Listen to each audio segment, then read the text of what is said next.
भागवत गीता। हरि गुरु वैष्णव भागवत गीता। हरि गुरु वैष्णव भागवत गीता। श्री रूप श्री सनातन भट्ट रघुनाथ। श्री रूप श्री सनातन भट्ट रघुनाथ। श्री रूप श्री सनातन भट्ट रघुनाथ। श्री रूप श्री सनातन भट्ट रघुनाथ। श्री जीव गोपाल भट्ट दास रघुनाथ। जीव गोपाल भट्ट दास रघुनाथ।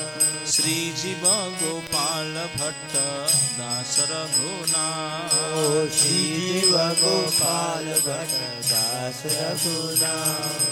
हे छय गोसाई जा साई गोसाइया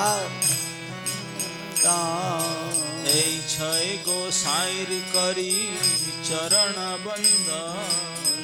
साई गोसाई करी चरण बंदन। जहाँ हैते विघ्न नाश अभीष्ट पुराण। जहाँ हैते विघ्न नाश अभीष्ट पुराण।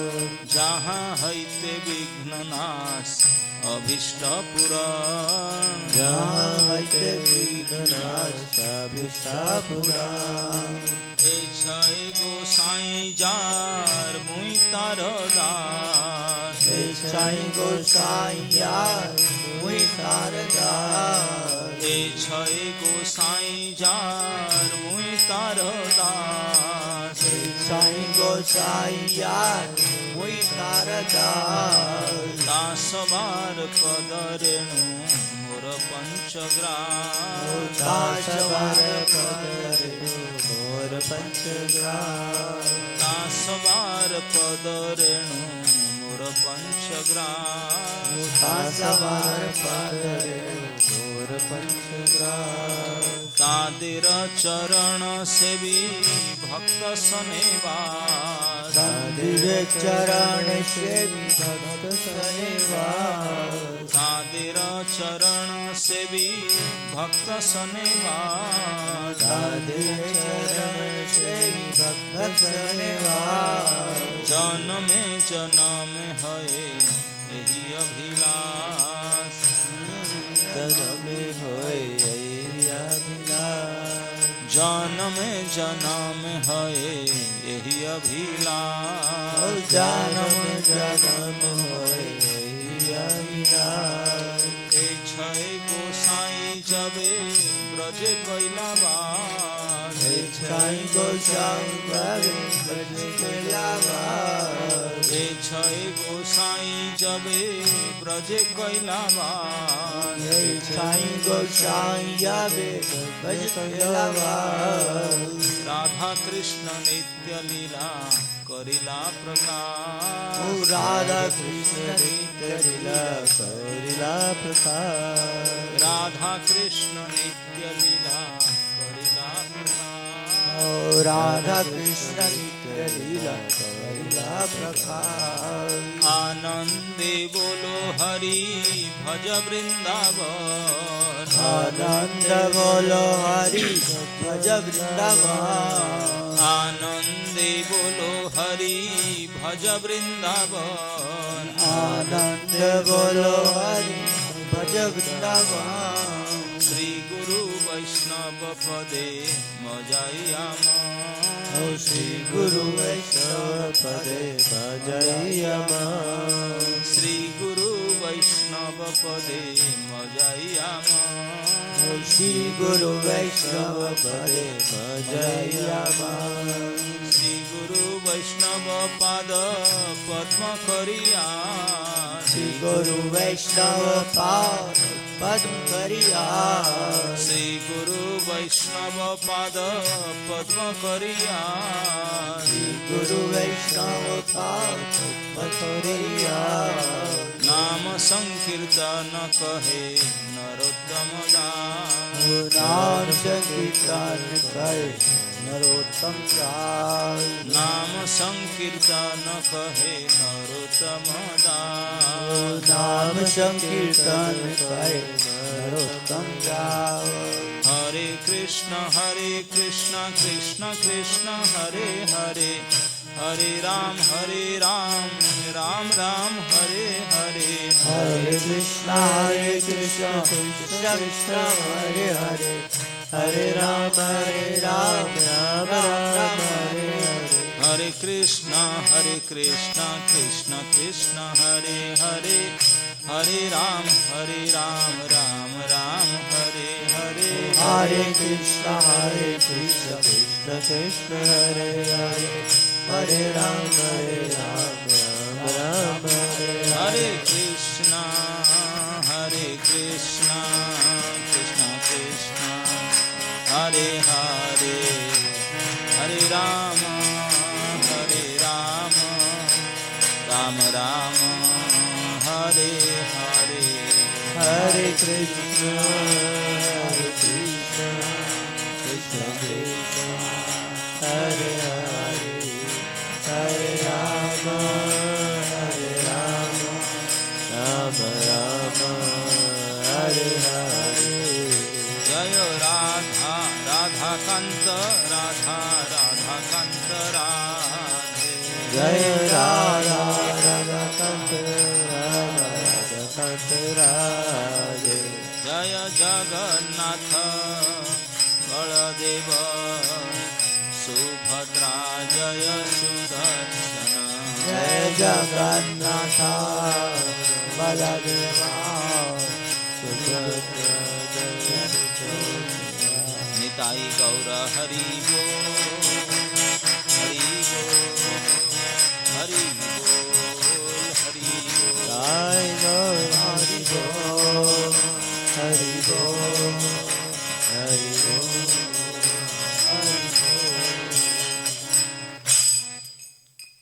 जय ओं विष्णुपाद परमहंस परिव्राजकाचार्य अष्टोत्तर शतश्री श्रीमद् अभय चरणारविंद भक्ति वेदांत स्वामी शील प्रभुपाद महाराज की।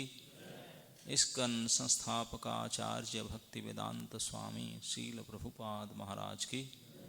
नित्य लीला प्रविष्ट जय ओं विष्णुपाद परमहंस परिव्राजकाचार्य अष्टोत्तर शतश्री श्रीमद् भक्ति सिद्धांत सरस्वती गोस्वामी महाराज प्रभुपाद की। अनंत कोटि वैष्णव भक्त वृंद की। नामाचार्य श्री हरिदास ठाकुर की। जय रूप सनातन भट्ट रघुनाथ श्री जीव गोपाल भट्ट दास रघुनाथ षड गोस्वामी प्रभुगण की। प्रेम से कहो श्री कृष्ण चैतन्य प्रभु नित्यानंद श्री अद्वैत गदाधर श्रीवास आदि गौर भक्त वृंद की। श्री श्री श्री राधा कृष्ण गोप गोपीनाथ श्री राधा कुंड श्याम कुंड श्री गिरिराज गोवर्धन जी महाराज की। जय श्री श्री ब्रज वृंदावन धाम की। श्री नवदीप मायापुर धाम की। श्री क्षेत्र श्री पुरुषोत्तम धाम की। धर्म क्षेत्र श्री कुरुक्षेत्र धाम की। श्री द्वारिका धाम की। श्री बद्रिका धाम की। श्री अयोध्या धाम की। गंगा देवी जमुना देवी की। वृंदा देवी तुलसी महारानी की। जुग धर्म भुवन मंगल से हरिनाम संकीर्तन की। हरे कृष्ण महामंत्र की। समवेत भक्त वृंद की। समवेत गौर भक्त वृंद की। निताय गौर हरि प्रेमानंदे।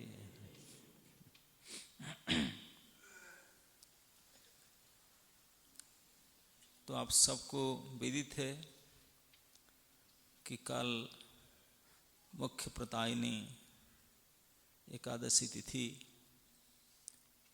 इस धर्म क्षेत्र में परम ब्रह्म परमेश्वर भगवान श्री कृष्ण अपने श्री मुख कमल से अर्जुन को लक्ष्य करके संपूर्ण मानवता के लिए उपदेश श्रेष्ठ श्रीमद् भगवद गीता को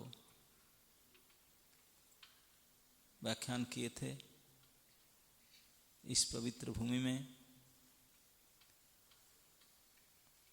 और उसका वही तिथि पालन उपलक्ष्य में हम सब यहाँ एकत्रित हुए हैं इस धर्म क्षेत्र में। ब्रह्म सरोवर में चारों तरफ मेला लगा हुआ है। मैंने सुना कि 18 दिन का मेला हो रहा है, एक दिन के एक अध्याय का मेला। पता नहीं 11वां दिन विश्व रूप दर्शन किए थे कि नहीं।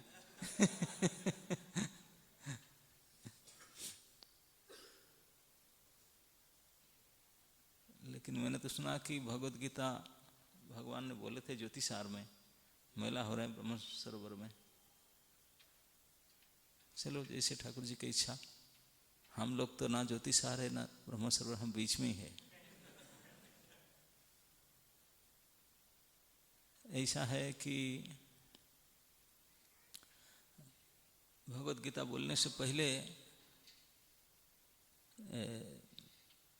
अर्जुन ने, क्योंकि जब लड़ाई करने को मना कर दिया तब भगवान को बोलना पड़ा।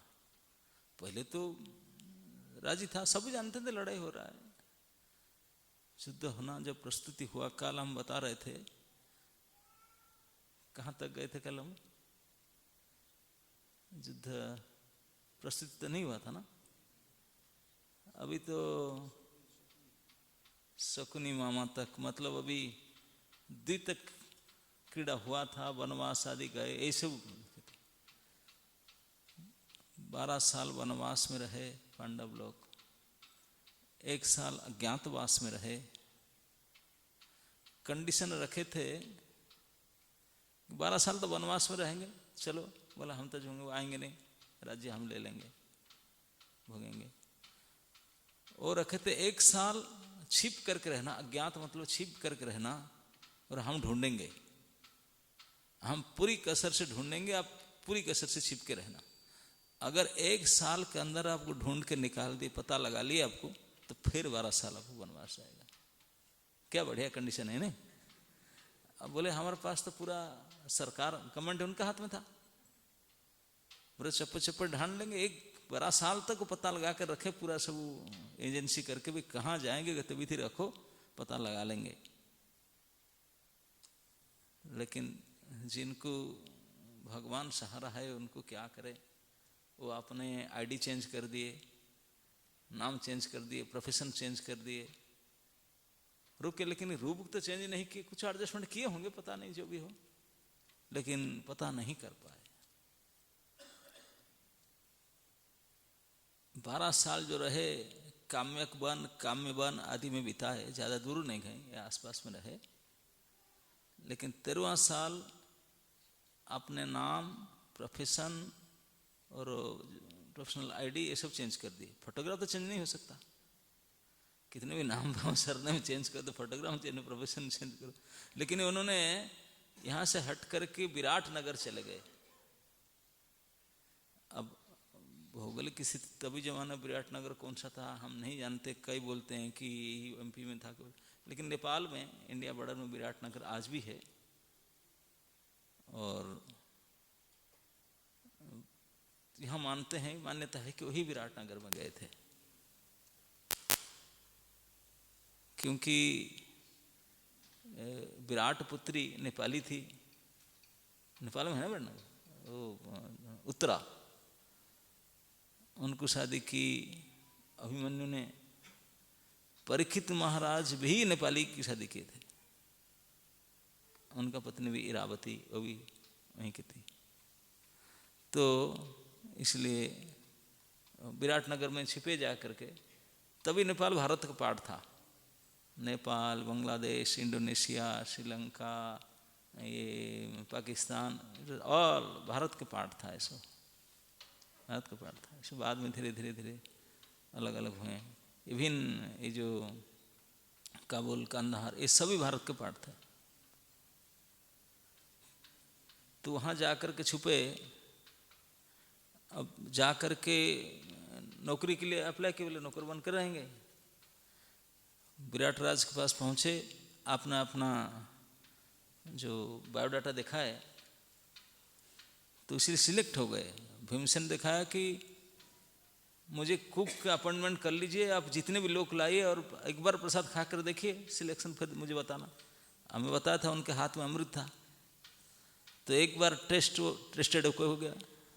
जो एक बार खाया कि बोला हम कहीं नहीं खाएंगे, घर में खाना छोड़ दिए, लोग बोले यहीं से टिफिन जाएगा।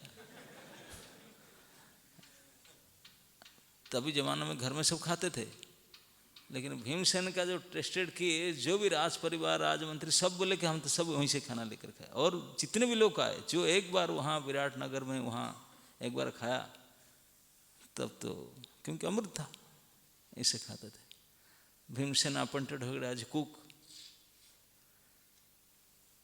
युधिष्ठिर महाराजा अपॉइंटेड हुए सलाहकार के रूप में, राजा का सलाहकार, राजा के साथ रहेंगे, उनको मित्र बन करके उनके साथ खेलेंगे बैठेंगे, उनके मित्र बन करके, दुश्मन करके। कंक नाम था उनका। अर्जुन बने बृहन्नला, क्योंकि अर्जुन को उर्वशी ने शाप दिया था 1 साल तक आप नपुंसक बन जाओगे, ना पुरुष ना स्त्री। तो वो फायदा उठाए, 1 साल उनका तो चेंज हो गया सब प्रकार डिजाइन। उन्होंने अच्छा डांस जानते थे, वो नृत्य शिक्षक थे, music and dance teacher. Uttara Devi का शिक्षक रहे उन्होंने, उनको सिखा रहे थे डांस एंड म्यूजिक, संगीत और नृत्य सिखा रहे थे राजकुमारी उत्तरा को अर्जुन। नकुल सहदेव गाय चराने लगे, गौशाला संभाले, गाय चराने। उनको कुछ स्पेशलिस्ट था पशु संभालने में, पशुपालन में, वो काम किया। भीमसेन कुकिंग में रहे। बाकी सब अपना अपना प्रोफेशन जैसे जैसे कर रहे थे। सबसे आश्चर्य लग रहा था भीमसेन का, वो थे अद्भुत कर्मा, क्योंकि उनके जब सिलेक्शन हुआ, जो एक एक बार प्रसाद पाए, चारों तरफ हल्ला हो गया। मीडिया फ्लैश कर लिए कि इसे सुपर कुक आया है, क्या टेस्टी। और दूर दूर से वो राज्य के लोग तो हर प्रकार से बोला ना, घर में बंद करके वहीं से टिफिन लेना चाहे, वो लाइन लेके यहीं खाए, सब प्रसाद के लिए वहीं आते थे। विराट राजा का नाम बहुत प्रसिद्ध हो गया कि क्या अद्भुत कुक आए। और सचमुच समृद्धि होने लगा। जिनके उपदेष्टा धर्मराज युधिष्ठिर रहेंगे, उनका कैसे नीतिवान होगा, कैसे नीति का उपदेश देंगे उनको। साक्षात धर्म के राजा धर्मराज युधिष्ठिर जिनके उपदेष्टा रहेंगे, एडवाइजर बोर्डन रहेंगे, तो कैसे होगा।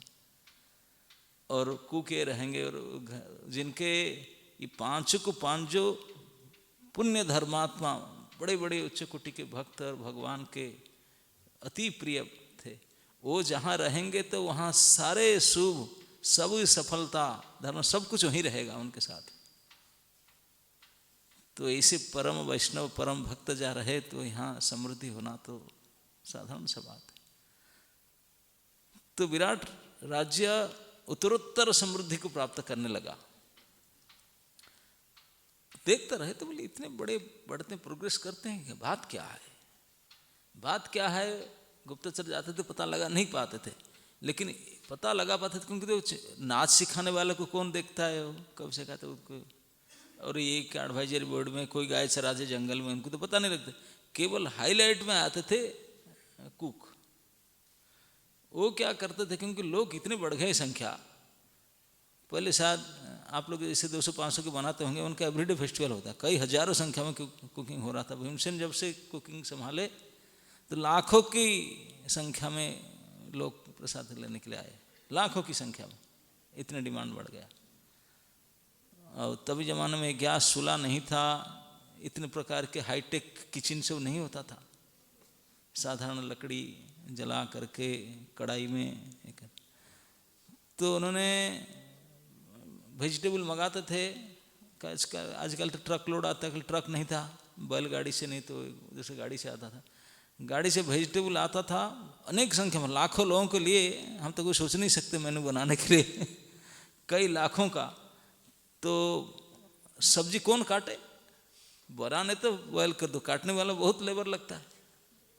तो भीमसेन बोलते हैं काटना माटा दिक्कत नहीं, वो सबको फ्री कर दो। बोले हमको सब्जी कटर नहीं चाहिए, सब्जी काटेंगे नहीं, कुकिंग करेंगे ना, कुकिंग करेंगे, सब्जी काटने वाला कोई हेल्प नहीं चाहिए। सीधा गाड़ी से आता था, बड़े बड़े पम्पकिन और जो भी सब्जी सीधा कढ़ाई में डालते थे, ना काटना ना धोना ना बांटना, सीधा डाउनलोड होता था गाड़ी से कढ़ाई में। और वो जो पात्र होता था, कढ़ाई होता था, इसमें बाई चांस कोई आदमी गिर गया डूब के मर जाएगा, ब्रह्म सरोवर से कुछ कम नहीं था। इतने बड़े बड़े होता था। इसलिए दूसरा कोई लेबर भी उसके जो खंती बोलता ना, क्या बोलते अपने, खंता ना, पलटा जो होता था, उसको क्रेन चला नहीं सकता है आजकल के ज़माने में, आदमी नहीं चला सकता था, केवल भीमसेन ही चला सकते थे। तभी जो क्रेन फिर नहीं होता, दूसरे आदमी बोले सर हम चला नहीं सकते ना, आपको चलाना मैं ही चलाऊंगा। पानी गर्म करते थे, उसमें सारे सब्जी डाल देते थे, कोई कटावट न कुछ नहीं। और भीमसेन आए गए पलता जो ले करके, वो बहुत बड़े बड़े होता था, जो इतने बड़े बड़े सरोवर जैसे हन्ना में, वही चलाते थे उसको। वही बॉयल सब्जी के पलता में बॉयल करके सब काट कूट के साइज में ले आते थे। इसी में अपने आप साइज होता था, खंती मार के पलता चला करके सब साइज कर देते थे। और सीधा बॉयल होता था सारा सब्जी। टेस्ट करने के लिए छुंक तो लगाना पड़ेगा, छुंक वाले में इतने बड़े में पात्र कैसे लाएंगे, छुंक लगाने का कढ़ाई कैसे, बाद में छुंक, बाद में तो छुंक पहले बॉयल करते हैं, छुंक बाद में लगाएंगे। कैसे तेल गर्म करेंगे, तेल कितना गर्म करेंगे, ये सरोवर के जैसा कढ़ाई है, तेल कहाँ से ले, उनसे तेल फेल नहीं, अब सीधा उसको सरसों दाना, कोई सरसों बोलते ना, क्या बोलते हैं, mustard seed, mustard seed 1-2 quintal मंगाते थे, 2-4 क्विंटल, बोरा से उतार के हाथ में इसे पीस देते थे, सीधा तेल डाल दिया। मशीन था, हाथ ग्राइंडिंग मशीन, और कोई हैंड ग्राइंडिंग करते थे। और वही से 1-2 बोरी जीरा डाल दिए, मसाला डाल करके वहीं से तड़का लगाते थे। अब उनका तो वरदान था, हाथ में जो लगा तो अमृत होगा ही। इस प्रकार होलसेल कुकिंग करते थे। वो लोग जो पहले के कुक थे, वो देखते थे, देख कर लोग बोलते थे कि हम तो कभी अभी तक देखे नहीं, अभी तक सुने नहीं थे ऐसा भी कैसे कुकिंग होता, लेकिन टेस्ट तो हम कभी चखे भी नहीं थे। जब तक हमारे जीव बना है ऐसा टेस्ट नहीं किए थे, जब तक आंख देख उठा तब तक ऐसे देखे नहीं थे कुकिंग, ना कान जब उठा तो वैसे सुने थे। इस प्रकार के कुकिंग। तो यद्यपि दुर्योधन पार्टी कुछ लोगों को भेजा था, बोले जाकर देखो क्या बात है, वो लोग को प्रसाद पाए, बोले प्रसाद तो बहुत टेस्टी है, उसका कोई सीमा नहीं। लेकिन वो पता फिर भी नहीं लगा पाए। 1 साल बीतने वाला था, बहुत कोशिश कर रहे थे क्योंकि परेशान हो गए थे, पूरे भारतवर्ष छान मारे थे, डाउट हुआ था नेपाल के ऊपर, लेकिन कोई फॉर्चून नहीं मिल रहा था। कीचक बद्ध हुआ, विराट राजा का साला था कीचक, वो बड़ा बलवान था। भारतवर्ष में सभी लोग जानते थे, जो बड़े वीर पुरुष होते हैं सब एक दूसरे को जानते हैं। वो जानते हैं कि दुर्योधन, भीम, कीचक, जरासंध, ये सब प्राय लगभग इतने बड़े बड़े वीर हैं, योद्धा हैं, कई सैकड़ों हाथियों के बल रखने वाले हैं। एक दूसरे को नोट करके सब अपना रखते थे एड्रेस। और उनको ही पता था कि ये जो चारों हैं, जरासंध, कीचक, भीमसेन और दुर्योधन, ऐसे नहीं मरने वाले हैं। ये आपस में वही चारों से कोई अगर पंगा ले तो मरे, नहीं तो कोई दूसरा मार नहीं सकता। ये तो पक्का था, कोई दूसरा मार नहीं सकता हमको। जब कीचक का वध हुआ तो दुर्योधन को शौक हुआ कि लगता है कि क्योंकि जरासंध आए नहीं, भीम है गायब, कोई छिपा हुआ, वही मारा होगा, क्योंकि मैं तो नहीं गया और कोई मार ही नहीं सकते। उन्होंने बड़ा सीरियस होकर के पता लगा कि हो ना हो भीमसेन होगा, क्योंकि कीचक को ये मार ही नहीं सकता, कीचक मरा कैसे। उनको पोस्टमार्टम के लिए भेजा उसका डेड बॉडी को। लेकिन भीमसेन इस प्रकार से मारा था कीचक को, वो पोस्टमार्टम करके कुछ पता नहीं लगा पाया। अद्भुत तरीके से मारा था। पूरा स्टोरी हम नहीं कहते, जो भी हो। तो इसी प्रकार का उनका डाउट तो बहुत बढ़ गया था, लेकिन कोई पता नहीं लगा पा रहा था। और नहीं पता कहते कुकिंग करने वाले कुक वो कैसे मारे गए ना। और जहाँ बद्ध हुआ था वो नाच सिखाने वाले जो था वहाँ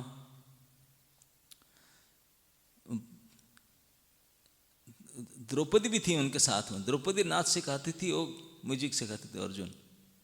तो वहाँ हुआ था उनका डेथ। उनके पास गया था वहाँ भीमसेन जा कर के डुप्लीकेट ड्रेस पहन के जाकर उनको मारे थे। तो वहाँ कुछ पता नहीं चला, पोस्टमार्टम रिपोर्ट में कोई ऐसा रिपोर्ट नहीं आया। तो लेकिन उनका इतने प्रोग्रेस हो रहा था तो बेनिफिट ऑफ डाउट ले बोले कुछ नहीं, किसी प्रकार अटैक करेंगे, अटैक करने से पता चल जाएगा पांडव है कि नहीं। तो कैसे युद्ध करेंगे प्लान करके उनके गोधन को हरण किए। उनका गौशाला था, जब से नकुल सहदेव गौशाला का इंचार्ज बने वो भी बहुत टप में जा रहा था गौशाला। आजकल तो कोई गौशाला प्रॉफिट में होता ही नहीं, 16 में जाता है। लेकिन नकुल सहदेव बहुत प्रॉफिट में, वो बहुत संख्या में गांव बहुत समृद्धि प्राप्त हुआ था। तो उन्होंने गाय को बोले ले लेंगे, हरण कर लेंगे, शायद उनका ज़्यादा संपत्ति, तभी जमाने में 2 संपत्ति माना जाता था, चल संपत्ति में गो, अचल संपत्ति में जमीन। तभी जमाने बैंक फैंक नहीं होता था, ये पेपर करेंसी नहीं होता था।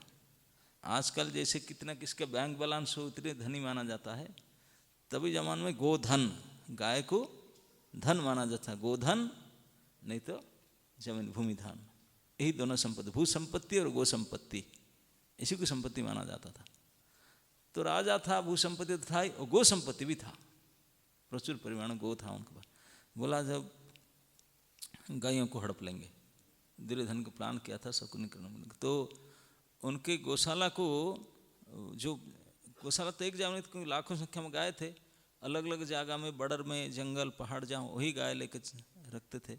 तो वहीं से आसान से वो गायों को हरण करके ले जाने के लिए चले थे। वो ले भी गए थे। तो उन्होंने मैसेज भेजे कि इसे गोधन हरण हो रहा है। तो जानबूझ करके उनको लड़ाई करना था विराट राज्य से। तो गाय को हड़पने के लिए किसी को भेज सकते थे, ग्वाला को नहीं। पूरी चतुरंगिणी सेना लेकर के सप्त महारथी गए थे लड़ाई करने के लिए। भीष्म भी थे उसमें, कर्ण थे, कृप थे, द्रोण थे, दुर्योधन अंड सेंचुरी मार के तो पूरे 100 भाई गए थे, सही थे। और बाकी पूरे सेना लेकर के गए थे। ये कोई गाय चोरी करना नहीं था, ये तो बाकायदा युद्ध था, बड़ा सेना लेकर गए थे। वहाँ से मैसेज आया कि गाय को ले जा रहे हैं आप रोकने के लिए। तब विराट के जो बेटा था उत्तर कुमार, वो बोले गाय हड़प करके लोग ले आते, मैं जाकर बचाऊंगा, ये करूँगा, बहुत बड़ी बड़ी बात करने लगा। विराट राज बोले कि ठीक है तुम जा सकते तो, लेकिन युधिष्ठिर महाराज को पता चल गया था, जहाँ से मैसेज आया था कि ये कुरुसेना आए हैं हड़पने के लिए, ये क्या लड़का जाकर करेगा कुरुसेना के साथ। वो सलाह दिया विराट राज को, हाँ जी उसको अपने बेटे को मत भेजिए, मत भेजिए ना। नहीं मेरा तो जाने का टाइम ना, कोई अगर उनको भेजते हैं तो फिर उनके साथ में जो नाच सिखाने वाला है ना, म्यूजिक सिखाने वाला जो है बृहन्नला, उसको भेजिए। लोग क्या करेगा लड़ाई में राजकुमार साथ होगा, तो कुछ नहीं करेगा। तो ड्राइविंग जानता है, वो गाड़ी चला लेगा, गाड़ी चला के जाएगा। वो राजी नहीं कर, बहुत डम के बोलते इसे क्यों अपने सलाह देते हैं। युधिष्ठिर महाराज को अपने जो खेलते थे उनमें मारा, उनको घाव हो गया था। लेकिन फिर भी उन्होंने बोले कि आप, तो फिर जब इतने माना तो बोला ठीक है। तो अर्जुन को तब तो वो ड्रेस में थे, बृहन्नला ड्रेस में, अपने दूसरे ड्रेस पहन, साड़ी वगैरह पहन कर रहे होंगे। तो उनको सारथी करके भेजे, ड्राइवर बना करके गाड़ी में। और वो बोल रहा था मैं ये कर लूँगा, ये कर लूँगा, बहुत कुछ बड़ी बड़ी बात कर रहा था उत्तर कुमार। तो उनको लेके गए, वहाँ से बहुत विदा करके, बड़े आशा दे करके युद्ध करने के लिए बड़े तान तोड़ करके गए। जब राज्य से निकल करके जहाँ बड़र में पहुँचे, जहाँ गाय गोहरण हो रहा था, उस तरफ से कौरव सेना अपने रथ, बड़े बड़े ध्वजा पताका सब लगा के सब खड़े थे। वो तो पहले कभी देखा नहीं था, हिस्ट्री में पढ़े, जनरल नॉलेज में पढ़ा होगा, इतने बड़े बड़े वीर हो रहे हैं, इसे इसे ध्वजा है। वो देखा, देख करके कपड़ा खराब हो गया, मतलब डर के मारे अब वॉशरूम जाने का नहीं बना उनसे, कपड़ा खराब किया। और बोला कि रथ वापस ले चलो, रथ वापस ले चलो, मैं नहीं जाऊंगा। अरे बाप रे बाप, इतने बड़े बड़े रथ, इतने बड़े बड़े ध्वजा, मैं क्या करूं इसे ले चलो। सारथी बोला ये रथ वापस नहीं जाएगा, मुझे लेकर आया, मैं वापस नहीं जाऊंगा। अरे मैं बोल रहा हूं ना तुझे वापस चलो, ना मैं नहीं वापस जाऊंगा। अरे वापस कैसे नहीं जाएगा, तो ड्राइवर है, मैं बोलता हूँ चलो वापस। वो बोला नहीं, तू इतने बड़ी बड़ी बात कर रहा था, बड़ी बात कर रहा था, मुझे थोड़ी पता था इशू आए करके। अब मैं नहीं जाऊंगा, मरूंगा जाकर उनके साथ, मैं नहीं जाऊंगा ना, नहीं जाना पड़ेगा। तो हाँ पैर पकड़ लिया, प्लीज ऐसा मत करो, मैं नहीं डर के मारे।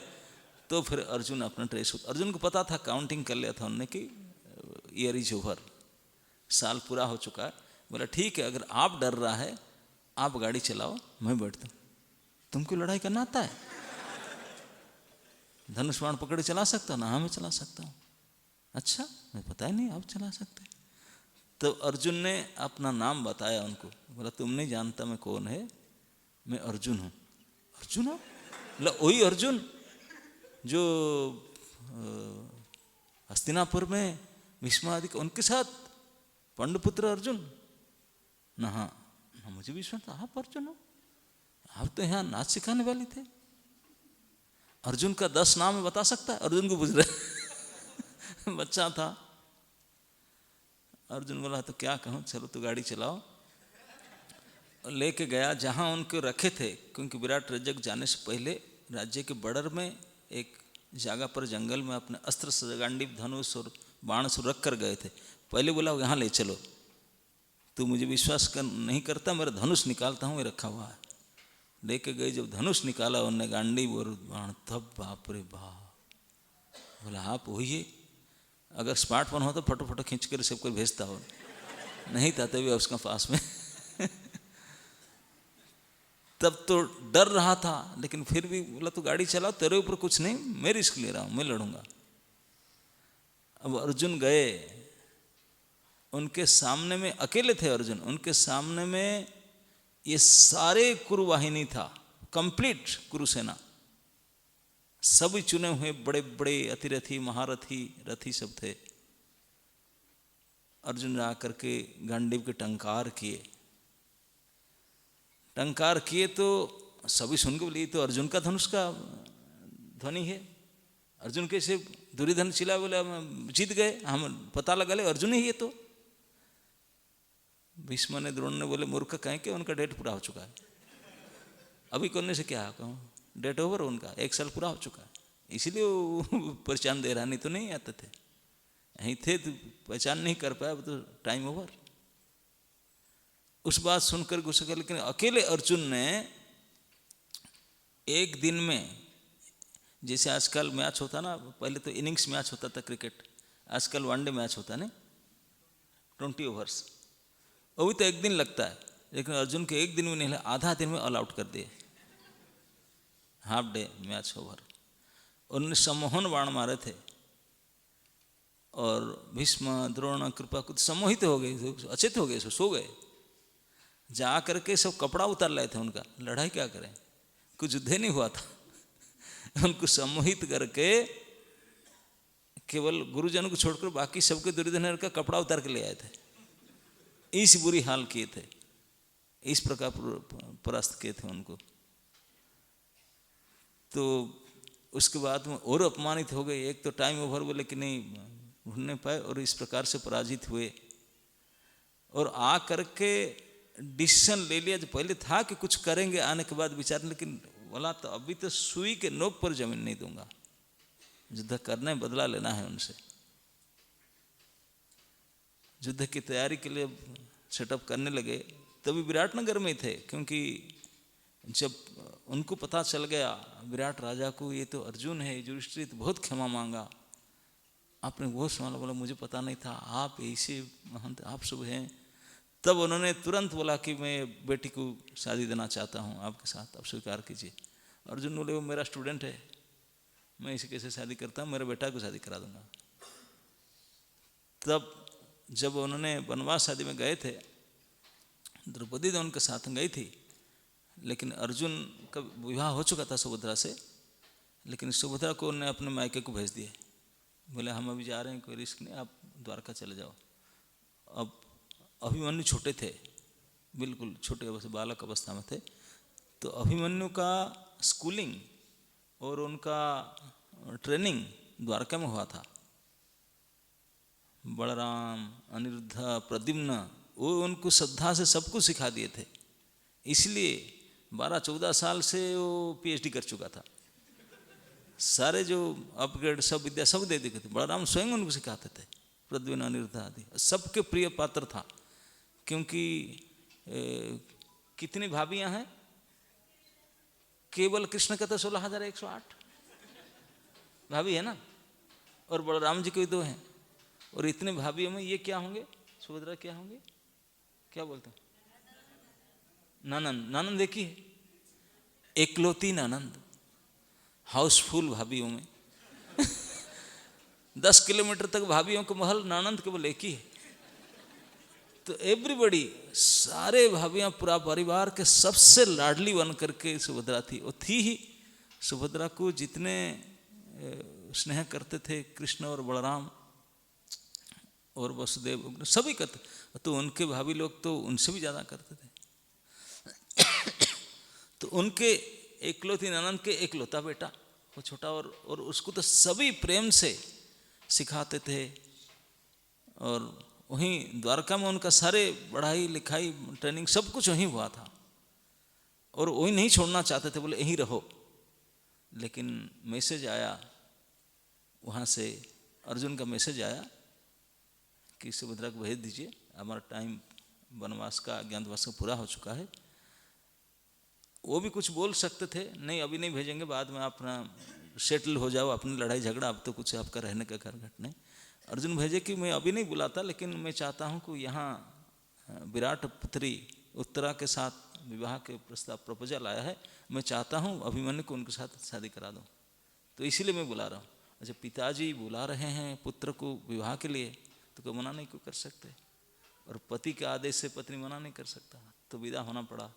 द्वारका से सबको विदा जब किए, तो कृष्ण भी गए थे, बलराम उसको गए थे सुभद्रा जी को छोड़ने के लिए विराटनगर। तो वहाँ जा करके विवाह यहीं हुआ था। वहाँ जा करके बलराम बोले कि कृष्ण, मैं नहीं चाहता हूँ कि मेरे लाडली सबसे प्यारी सुभद्रा ऐसे जाकर किसके घर में रहेगा मांग करके, किनार नहीं, उनके लिए स्पेशल भवन बनाओ, राजा के थाट बाट में रहे, उपलभ्य नगरी बनाया गया था। स्पेशल विश्वकर्मा को बुला करके विशाल महल बनाए थे भगवान ने विराटनगर में साइड। बोले जैसे राजा बोला हमारे साथ शादी होगा, हम भी कोई कम थाट में नहीं है। भगवान के ऑर्डर में देवता तो 1 नाइट में सब बना दी। 1 नाइट में सिटी बनाए थे द्वारका, तो एक महल बनाने में क्या पड़ी था। तो बना करके सारे व्यवस्था वहाँ रुके, वहीं शादी फादी सब हुआ। तो वहीं पर कई राजाओं की इन्वाइट हुआ था, जो कृष्ण साथ थे, असंभव कुछ नहीं। तो वहीं पर डिसाइड हुआ कि अभी तो टाइम ओवर हो गया, शादीशुदा हो गया, अब प्लान क्या करें, अब जाएंगे तो मैसेज तो आता था, तो छोड़ेगा नहीं, अब क्या करेंगे। तभी से लड़ाई कर, बोले लड़ाई करेंगे, युद्ध करेंगे करके तैयार किए। बोले अभी से तैयारी शुरू करो, अब जाते ही हो तो वही करेगा, तो हम पहले से तैयार रहना चाहिए। तो युद्ध के लिए तैयारी तभी से शुरू किए थे। अपने अपने अर्जुन भी कई जगह में जाकर दिव्यास्त्र इकट्ठा किया, सब इकट्ठा किए थे। अब जब लगभग कई प्रकार से बातचीत होकर के तय हो गया कि लड़ाई होगा करके, तो उन्होंने सब अपना अपने करने लगे, तुम हमारे तरफ से होना, तुम हमारे तरफ से लड़ना। तो कृष्ण को इनवाइट करने के लिए दुर्योधन भी सोचा था, क्योंकि दुर्योधन का कृष्ण के साथ संबंध क्या पता है आपको? दुर्योधन का एक बेटी था और उनका शादी हुआ था कृष्ण के बेटे के साथ, सांब के साथ। वो भी अपहरण हुआ था, कोई बात नहीं, उठा के ले आया था उनको। उसके लिए बड़ी स्टोरी है, बहुत बड़ा भारी घटना हुआ था उनका शादी में भी, वो बड़े चैलेंज हुआ था उनके साथ। लक्ष्मणा उसका नाम था, एक ही बेटी था। तो इस कारण से संबंधी थे, संबंधी बोलते ना आप लोग भाषा में, कृष्ण के बेटे दुर्योधन के बेटी समधी थे। समधी के नाते बोला हमारे भी रिलेटिव है, उनको ही मैं बुलाऊंगा हमारे तरफ से लड़ने के लिए। अर्जुन का तो मैं तो दोनों गए बुलाने के लिए द्वारकाधीश को कि अपना सपोर्ट में लड़िए, अपना सपोर्ट में अपना सहायता मांगने के लिए गए। बलराम जी बोले कृष्ण को, देख कृष्ण ये परिवार की लड़ाई, हम नहीं उसमें फंसेंगे, मैं तो जा रहा हूँ पिलग्रिम से, तीर्थ करने जा रहा हूँ, टूर जा रहे हैं, मैं निकल रहा हूँ। और निकल गए टूर में। कृष्ण बोले आप जब जा रहे हैं, मैं कोई दोनों तो हम दिन से रहना चाहिए, मैं रहूँगा ना, तू संभालना ना, मैं संभालूंगा, और क्या करूँ।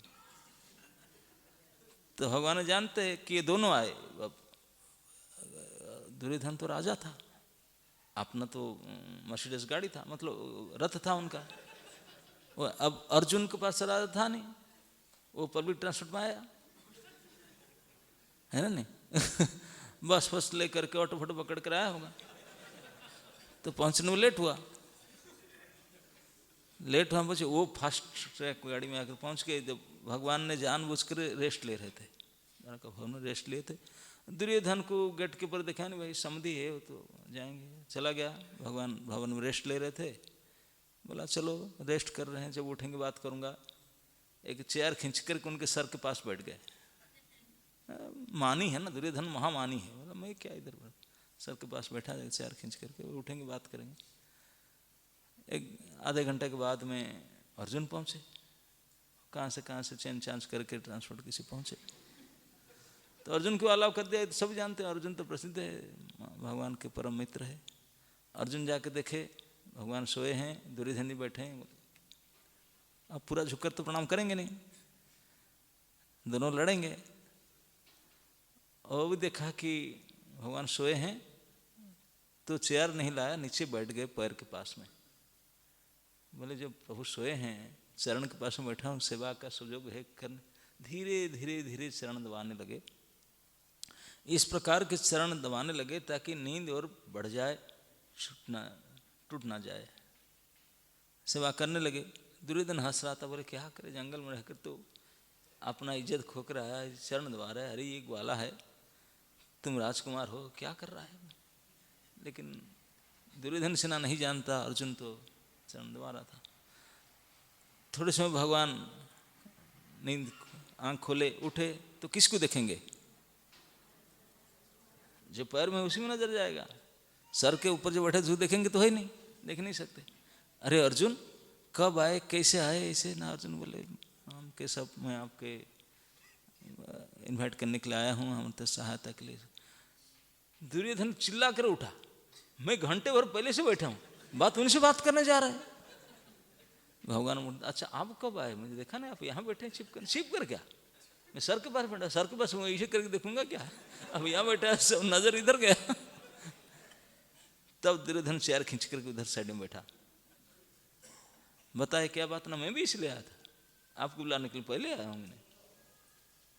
भगवान बोले देखो मुझे पता था आप दोनों आएंगे, आप दोनों आएंगे, मुझे पता था, इसलिए मैं व्यवस्था कर रखा हूँ। अब चाहे सी जीवर्स क्या व्यवस्था कर रखें। अब जानते हैं मेरे पास जादव सैन्य है, अभी तक रिकॉर्ड है, कहीं युद्ध में हारे नहीं, अजेय सेना, अनकंकरेबल, कहीं हारे नहीं, जीत में कोई युद्ध में हारे नहीं। एक अक्षौहिणी सेना है, उसमें रथी हैं, पदातिक हैं, अश्वारोही, गजारोही, पूरे फुल कंप्लीट एक अक्षौहिणी अस्त्र शस्त्र के साथ। और अजेय सेना जादव वाहिनी, एक अक्षौहिणी सेना में सहायता के लिए रखा हूं। और मेरा प्रमेय में युद्ध में, क्योंकि पारिवारिक युद्ध है, मैं लड़ाई में भाग नहीं लूंगा। एक तरफ से मैं हूं, लेकिन मैं अस्त्र धारण नहीं करूंगा, जाऊंगा। अब दो पार्टी हैं, आप चूज कर लीजिए। एक तरफ से मैं हूं, लेकिन मैं लड़ाई में भाग नहीं लूंगा, अस्त्र भी धारण नहीं करूंगा। और दूसरे एक अक्षौहिणी फुल पावरफुल अस्त्र शस्त्र का सेना, विथ एनिमेशंस। बोले वो भी सप्लाई मैं करूँगा, अस्त्र शस्त्र भी मैं भी सप्लाई करूँगा, मेरी तरफ से जाएगा, सब मैं दूंगा, एक हमारी सेना दूंगा, आप चूज करें किसको। दुर्योधन सुनकर बोला आपको लड़ोगे नहीं, लेकर क्या करेंगे, पैसा खर्चा करेंगे, खिलाएंगे पिलाएंगे करेंगे, हमको तो सेना चाहिए, सहायता मतलब युद्ध में सैन्य चाहिए, उनको लेकर जाएं। लेकिन भगवान बोले ये दोनों तो मैं क्या हूँ, लेकिन जो जिसको चॉइस करेंगे तो मैं बोलूँ नहीं नहीं नहीं, चूज करने का अधिकार दिया जाएगा। मैं सबसे पहले अर्जुन को देखा, अर्जुन को fast chance, let him choose fast, सबसे पहले उनको चॉइस करने दो, फिर जो बचेगा आप लेंगे। दुर्योधन कंप्लेन किया, बोला ये नहीं हो सकता, बोला अगर वो सेना ले लेगा मैं आपको थोड़ी ना लूँगा, हाँ पागल है, उनको दे दिए चॉइस। हम जो आए थे सैन्य तो लेने के लिए आए थे, आप तो बोलते हैं कि सेना तो है नहीं, आप लड़ेंगे भी नहीं, क्यों आपको सैन्य चाहिए, वो जो चूज कर लेगा, मेरा टाइम खराब हुआ मैदान के। भगवान बोले सॉरी सर, मैं पहले उनको देखा था, पहले चांस उनको। अर्जुन बोलते नहीं नहीं उनको दीजिए, पहले आए थे, नहीं नहीं नहीं ये मेरा डिसीजन है, आपका चांस पहले है, आप जो चूज करेंगे, जो नेक्स्ट बचेगा, दुर्योधन लगा लगा नहीं लगा नहीं लगा उसके ऊपर है, पहले चांस आपका, मैं पहले आपको देखा था। दुर्योधन तो बिल्कुल गुस्सा होकर बैठा था, अगर अर्जुन सैन्य ले लिया तो मैं तो खाली हाथ चला जाऊंगा, उसको लेकर क्या करूँ, और बोझा बढ़ेगा, खर्चा करेगा नहीं। वो डिसीजन ले चुका था, मैं खाली हाथ चला जाऊंगा, उसको लेकर फायदा कुछ नहीं। वो तैयार हो जाता जाने के लिए, पहले सुन तो लूँ, अर्जुन बाई मिस्टेक शायद कुछ कर ले। अर्जुन को चांस दिए, अर्जुन हाथ जोड़कर बोला है केशव, आप मेरे साथ ऐसे व्यवहार क्यों करते हैं, आप क्या जानते नहीं, मैं आपका सैन्य लेकर जाऊंगा, मैं सैन्य के लिए नहीं आऊँ, मैं आपके लिए आया हूँ, मैं तो आपको ही लेना चाहता हूँ। कृष्ण बोले अर्जुन, मैं बोला मैं जाने के लिए तैयार हूँ किसी के भी साथ, लेकिन मैं लड़ूंगा नहीं ना, आप लड़ने के चाहने पर भी हम लड़ाने नहीं देते आपको, आपको लड़ाने का काम नहीं, हम आपको लेना चाहते। दुर्योधन तो नाच उठा, बोला मैं तो क्या बताऊं, जंगल में रह करके बुद्धि भी भ्रष्ट हो चुका है, खाना पीना ठीक से है ही नहीं, जंगल में क्या सब विटामिन डाउन, सब कुछ डाउन, ब्रेन भी डाउन। अरे इतने दुर्बुद्धि, सैन्य को नहीं लेकर इस निहत्ता को लेकर जाएगा। वो बहुत खुश हो गया, तैयार हुआ, बोले पिटीशन साइन कर, मैं सैन्य लेकर जाऊं।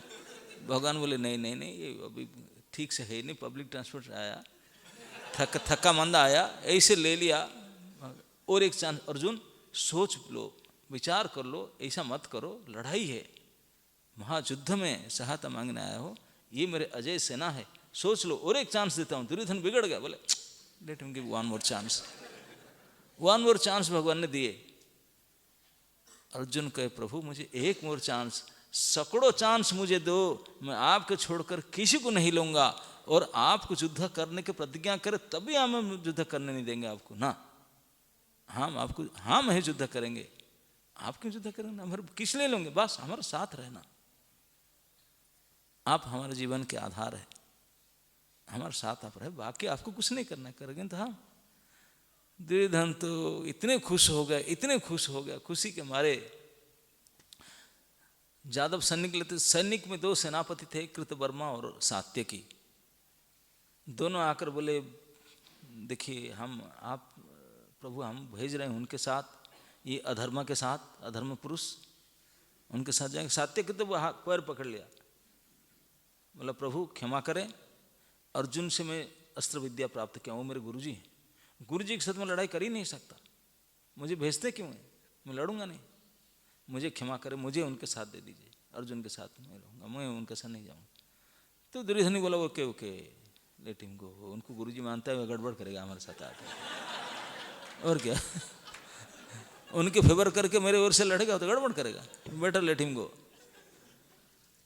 तो भगवान बोले कृतवर्मा को देखो, दोनों आप सेनापति, अगर ये दोनों चले जाएंगे कैसे सेना जाएगा, आप जाओ। कृतवर्मा को भेजे, सात्यकी तो रह गया उनके सामने, दुर्योधन से अलग होकर अर्जुन के सपट में आ गए। तो अर्जुन कहने के अनुसार कृष्ण को लेकर आ रहे थे, रास्ता में कृष्ण पूछे अर्जुन आप ऐसे क्यों किया, आप ऐसे गलत डिसीजन क्यों लिया, मुझे अब क्या यूज करोगे। अर्जुन बोले आप क्या करना चाहते हैं? मैं क्या करूँ? मैं तो बोला मैं लड़ूंगा तो है ही नहीं ना, लड़ना तो हम कराते नहीं आपको, हम आपको लड़ाई तो आप चाहने पर भी हम मना करते। आप हमारे इष्ट हैं, हमारे प्रभु है, आपको थोड़ी हम काम में लगाएंगे, हम आपका सेवा करेंगे। लेकिन फिर भी आप क्या करना चाहते हैं? ना मैं तो आपका साथ रहना चाहता हूँ ना, तो फिर आप साथ रहना चाहते तो आपको तो हेवी लाइसेंस तो है ना। गाड़ी तो मैं चलाता हूँ, जदे मेरा ड्राइवर है दारू, लेकिन मुझे भी आता है गाड़ी चलाना आता है। बोले मेरे ड्राइवर बन जाना। अर्जुन ने अपॉइंटमेंट किया भगवान को, बोला लड़ाई के समय में आप मेरा सारथी बनना। भगवान के लिए ये काम मैं कर लूँगा। अर्जुन सचमुच ने ये बुद्धि तो भगवान उनको दिए, ददामी बुद्धि योगम तम जेन माम उपयंति, बुद्धि दिए। अर्जुन ने अपने रथ की सारथी नहीं बनाया, अपने जीवन की सारथी बनाया। मेरे डोरी तेरे हाथ दीनानाथ, तो समर्पण कर दिया। भगवान ने बहुत खुश हो गए, बोले बेस्ट में तो वही चाहता था, क्योंकि मैं रहूं बाकी काम तो मैं करूंगा, ये अस्त्र क्या करूंगा, क्या लड़ाई होगा। और सचमुच भगवान नहीं लड़े थे। तो भगवान पास ड्राइवर की कमी नहीं थी ना, गाड़ी की कमी था, लेकिन प्रेम से अर्जुन के साथ रहने के लिए राजी हो गए। तो ड्राइविंग किए,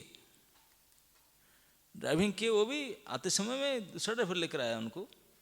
जब सीधा विराटनगर गए, विराटनगर से लड़ाई के मैदान तक आने के लिए, उपलब्ध नगरी से लड़ाई के मैदान आने के लिए वही दिन से आए, और यहाँ ज़्यादा से ज़्यादा 18 डेज और 2 दिन एक्स्ट्रा आने में, तो 3 हफ्ता मुश्किल से ड्राइविंग किए, है कि नहीं?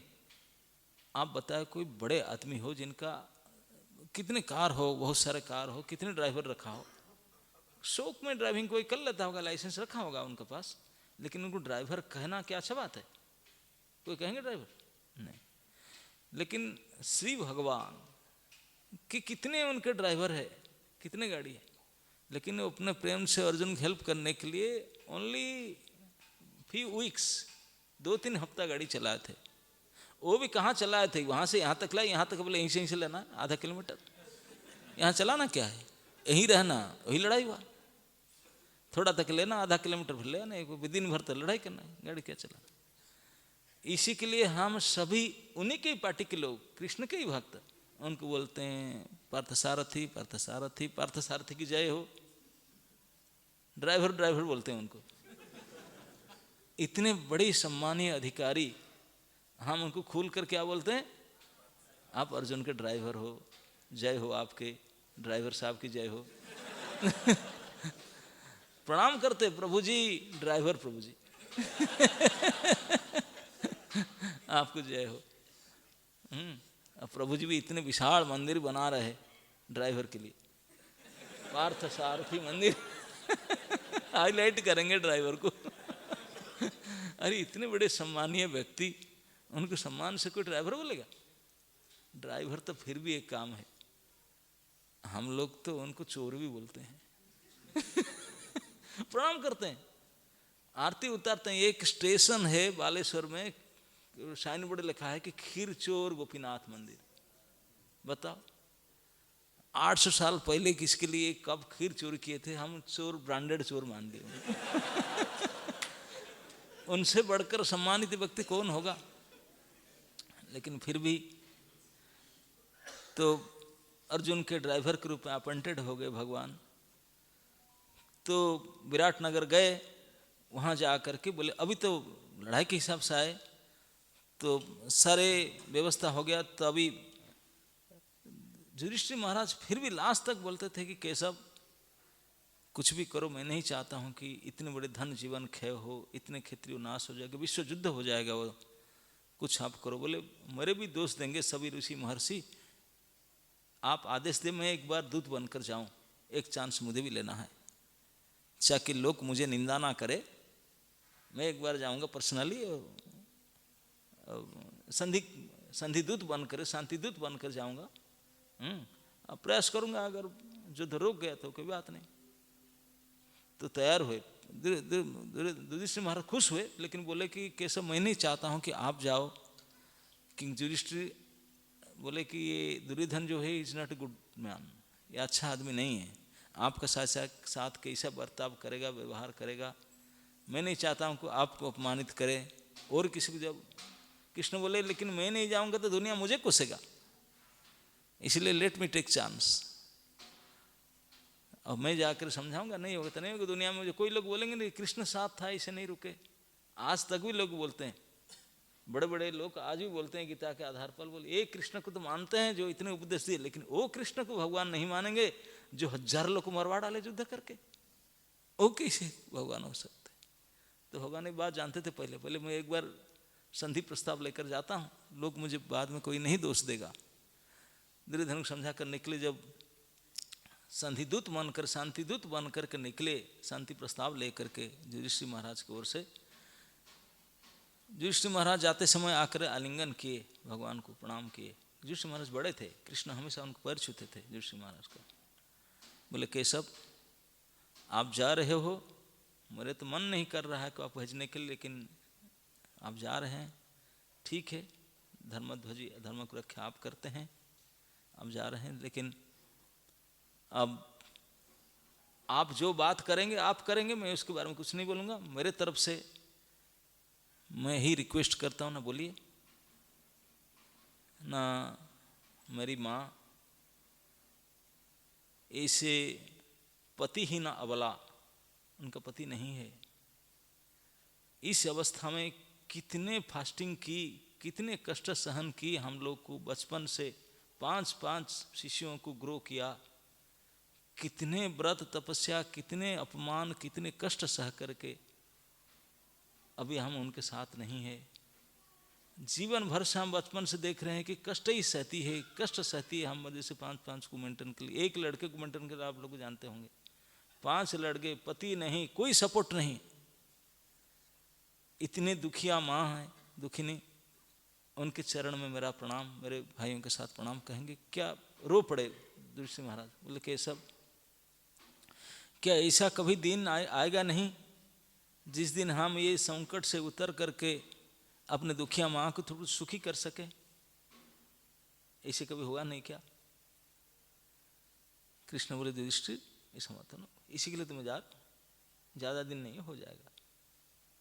तो उनको प्रणाम जनाना, ऐसे बताना कि बोलना कि हम चिंतित है करने के लिए।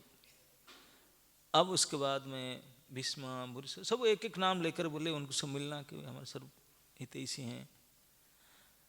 दुर्योधन को भी वो सुयोधन बोलते थे, उनको भी समझाना, शायद मान जाए, लेकिन तो ऐसे करके दुर्योधन निकले। तब अर्जुन मिले, भीमसेन, सभी अपना अपना मतामत दिए। कई बोल रहे थे कि लड़ाई करना चाहिए, कोई बोलते हैं कि ये करना, तो भिन्न भीमसेन भी जो महारजोगुण क्रोध, वो भी बोले कि आप जब जा रहे हैं प्लीज ट्राई, अगर इतने धन जीवन क्षय ना हो जाता। उन्होंने, कृष्ण बोले भीमसेन आप ऐसी बात कर रहे हो, लेकिन इन सब के बाद में द्रौपदी खड़ी थी यज्ञ, वो आकर डांटी, बोले इन लोगों के सामने मेरा जो अपमान हुआ था, मैं जो प्रॉमिस लिया था, ये तो पता नहीं कैसे हैं लोग हैं, लेकिन आप कैसे जा रहे हैं शांति बनाने के लिए। मेरे प्रतिज्ञा का क्या हुआ, बाल खोल कर देखा, बोला मैं तभी से बाल खोल कर रखा हूँ, आपको पता है मैं आपके सखी हूँ, वे प्रॉमिस क्या आपको पता नहीं।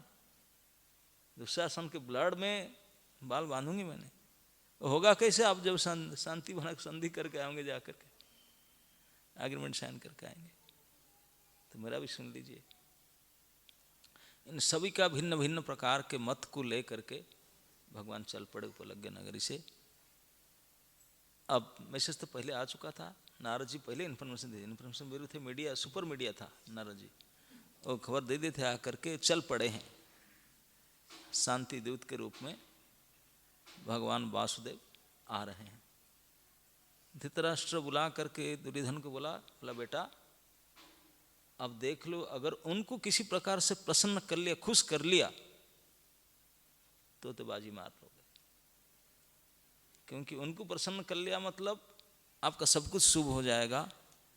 बेटा ऐसे तैयारी करो, किसी प्रकार से उनको खुश करना, वो प्रसन्न ना हो जाए। वो आ रहे हैं क्या बोलेंगे सुनेंगे अलग बात है, but treat him so nicely that he will be happy. Duryodhan बड़ा डुप्लीशियस था, फंसा करके बात करके प्रसन्न करने में बड़ा उस्ताद था। तो उन्होंने रास्ता में भगवान आ रहे थे, कई जगह पर रूम बनाया, विश्राम स्थल, और भेंट का द्रव्य, पूजा, क्या क्या व्यवस्था किया उनको खुश करने के लिए। लेकिन कृष्ण कहीं रुके ही नहीं, कहीं रुके ही नहीं, उनका सेवा स्वीकार ही नहीं कि सोने चांदी खान पान विश्राम सब कुछ किया था, भगवान दिखे ही नहीं हुआ। दुर्योधन को बड़ा बुरा लगा, बोला मैं इतने पैसा खर्च कर व्यवस्था किया हो तो कोई एक्सेप्ट नहीं कर रहे, कोई रुकते नहीं, नो स्टॉप।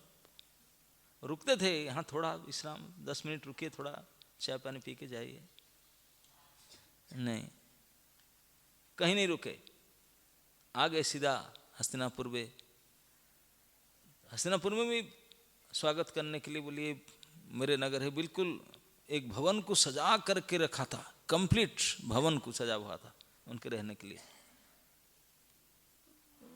कृष्ण बोले कि देखो, गए उनके साथ, देख करके बोले देखो मैं अभी तक तो प्रसाद भी नहीं लिया, रहने के लिए मैं यहाँ रहूँगा नहीं, क्योंकि मैं जिस पर्पस के लिए आया हूँ ये अगर काम बन जाए, मैं दूत बनकर आया हूँ, मैं आपके अतिथि नहीं, मैं राजदूत हूँ, तो मेरा कर्तव्य है राजसभा लगे, राजसभा में जाकर पहुँच करके मेरा काम करो, तो फिर मैं सोचूंगा कि यहाँ रहने का, आपका पर्सनल घर में नहीं रह सकता हूँ। जिससे महाराज क्या सोचेंगे, दूत बन के हमारे गए, उनके घर में अतिथि बन करके गए, मैं अभी अतिथि नहीं हूँ, मैं कहीं अपना व्यवस्था में रुकूंगा। तो भगवान ने उनका कोई सेवा, कई प्रकार के व्यवस्था हुआ था, कई वैरायटी 108 भोग बनाए थे ऑफरिंग के लिए, लेकिन भगवान उसको और नहीं किए। भगवान के साथ भी कई ऋषि मुनि ब्राह्मण कई लोग सो गए थे, क्योंकि भगवान जा रहे हैं प्रस्ताव लेकर के सुनने के लिए, हम थोड़ा देखेंगे क्या आप बात करेंगे, कैसे बात करेंगे, इसलिए गए थे सब। तो इतने बड़े बड़े ऋषि मुनियों को स्वागत संवर्धना में भीष्म, द्रोण और विदुर सब लगे हुए थे। भगवान तो उनके पास चुपचाप निकल गए विदुर के घर।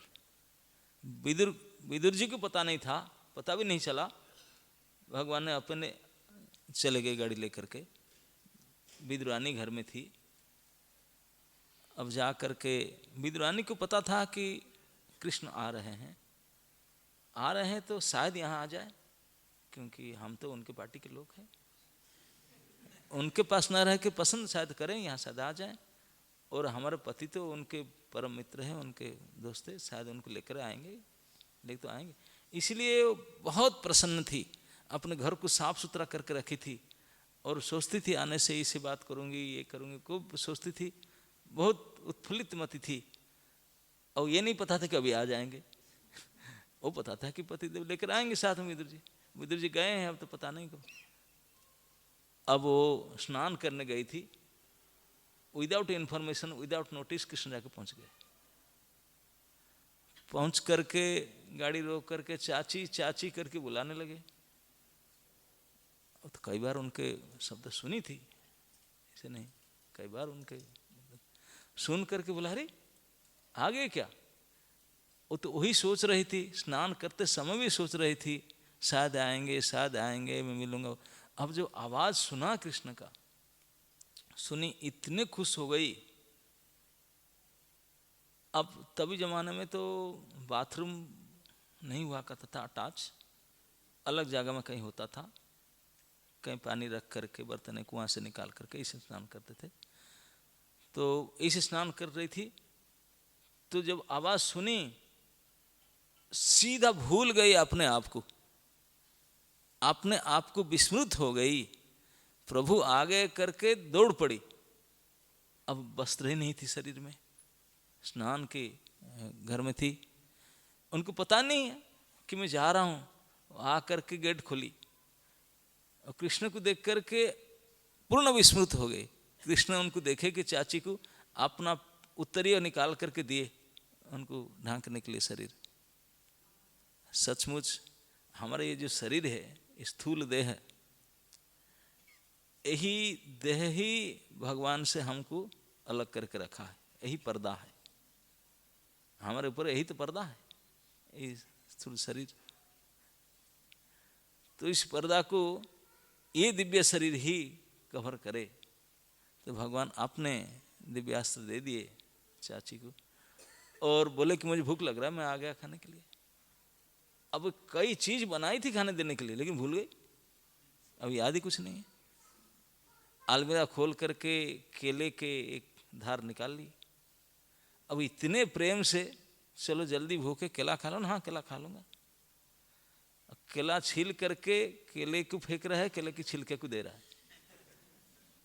भगवान खा रहे हैं, बोलते इतने बड़ा टेस्ट है। और वो दे रही है, वो देख भी नहीं रही है कि क्या दे रहे हो, तो भगवान के मुख सुधा को देख रही है और केले के छिलके खिला रहे हैं।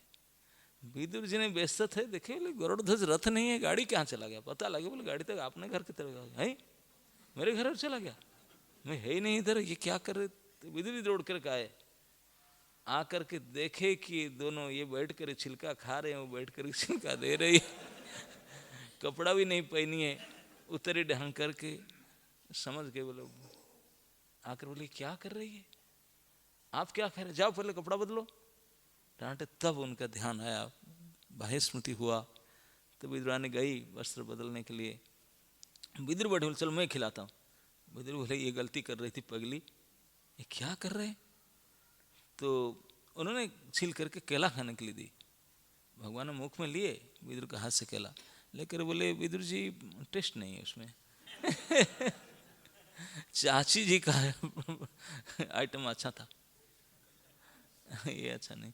जो भी हो वहाँ रहे, रात को ही रुके विदुर के घर में। नेक्स्ट डे पता चल गया सबको, तो यहाँ नहीं रुके गेस्ट हाउस में, वहाँ जाके रुके विदुर के घर में। दूसरे दिन सुबह कब चलेंगे ना, आप बुलाएंगे, मैं तो आया हूँ दूत काम के लिए, जब राज्यसभा बैठेगा मुझे मैसेज देंगे तो दूत के हिसाब से मैं पहुँचूंगा जो मैसेंजर। तो शकुनी और दुर्योधन दोनों गाड़ी लेकर के सुबह सुबह 10 बजे पहुँचे कि सभी लोग आ चुके हैं, भीष्म द्रोण और बाकी महाराज धृतराष्ट्र और सभी सभा बैठ चुका है, आपको अपेक्षा कर रहे हैं, चलिए। तो कृष्ण निकले, विदुर जी भी निकले। अब हाथ पकड़ करके सात्विक उनको लेकर गए, राजसभा में बैठाए। जैसे राजसभा में उसे राजसभा में सारे लोग सीनियर जूनियर सब आ गए थे गेट पर, उनको स्वागत किए। सबको पता था कि ये तो साधारण व्यक्ति है नहीं, विशेष स्वागत किए। सर्वोतभद्र के विशेष स्वर्ण सिंहासन में उनको बैठाया गया, भगवान को अर्घ्य पाद्य दे करके पूजा किया गया, सम्मान किया गया यथाविधि। सब बैठे, अवधूत अपने मैसेज देंगे। तो कृष्ण ने खड़े होकर के अपने स्वाभाविक मेघ गंभीर स्वर से बोलना शुरू किए। बोले महाराज धृतराष्ट्र,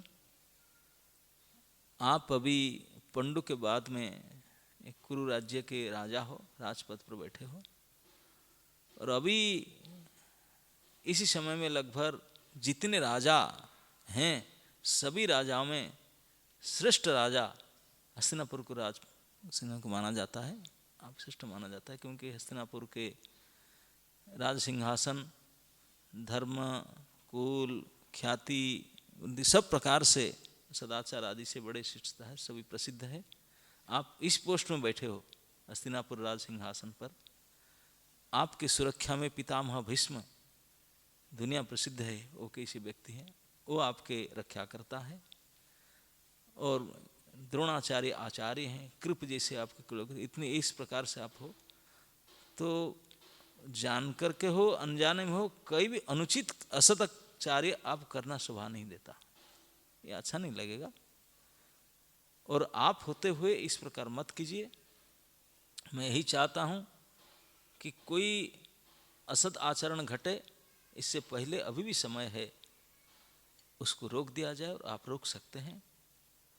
इतने बड़े धन जनक है, पूरे विश्व युद्ध हो जाएगा, कई वीर पुरुषों के वीर गति हो जाएगा, कई धरती रंग जाएगा, रक्त नदी बह जाएगा, ये सब को बचाने के लिए अभी भी समय है, आप समझ सकते हैं, आप रुका लीजिए। ऐसे उपदेश कहे, एक पैराग्राफ उपदेश करने के सेकंड पैराग्राफ फिर सीधा चेंज कर दिया टोन। बोले आपके जो कुपुत्र है, नाम लेके दुर्योधन एंड कंपनी, दुर्योधन आदि आपके जो कुपुत्र है और उनका जो मति भ्रष्ट हो चुका है, दुर्मति, लोभ और काम और अन्य अत्याचार से, कुसंग से पढ़ करके इतने खराब हो चुके हैं, क्रूर व्यवहार, तो और आप ऐसे पुत्र कुपुत्र के मोह में मत पड़िए, अभी भी समय है। मैं जानता हूं कि वो अभी इतने हद तक जा चुका है कुसंग के कारण, गलत संग के कारण, अभी बात नहीं मानता है आपका, ये बात मुझे पता है। आप क्या करें, आपको बात नहीं मानता है, बड़े गलत संग में जा चुका है और बहुत अन्याय कर्म कर रहा है, आपको बात नहीं मान रहा है। बात नहीं मान रहा है करके विश्व युद्ध करके पूरा विश्व का नाश करेगा सब क्षत्रियों को, ऐसा तो उचित नहीं है। इसलिए मेरा सलाह है आपको।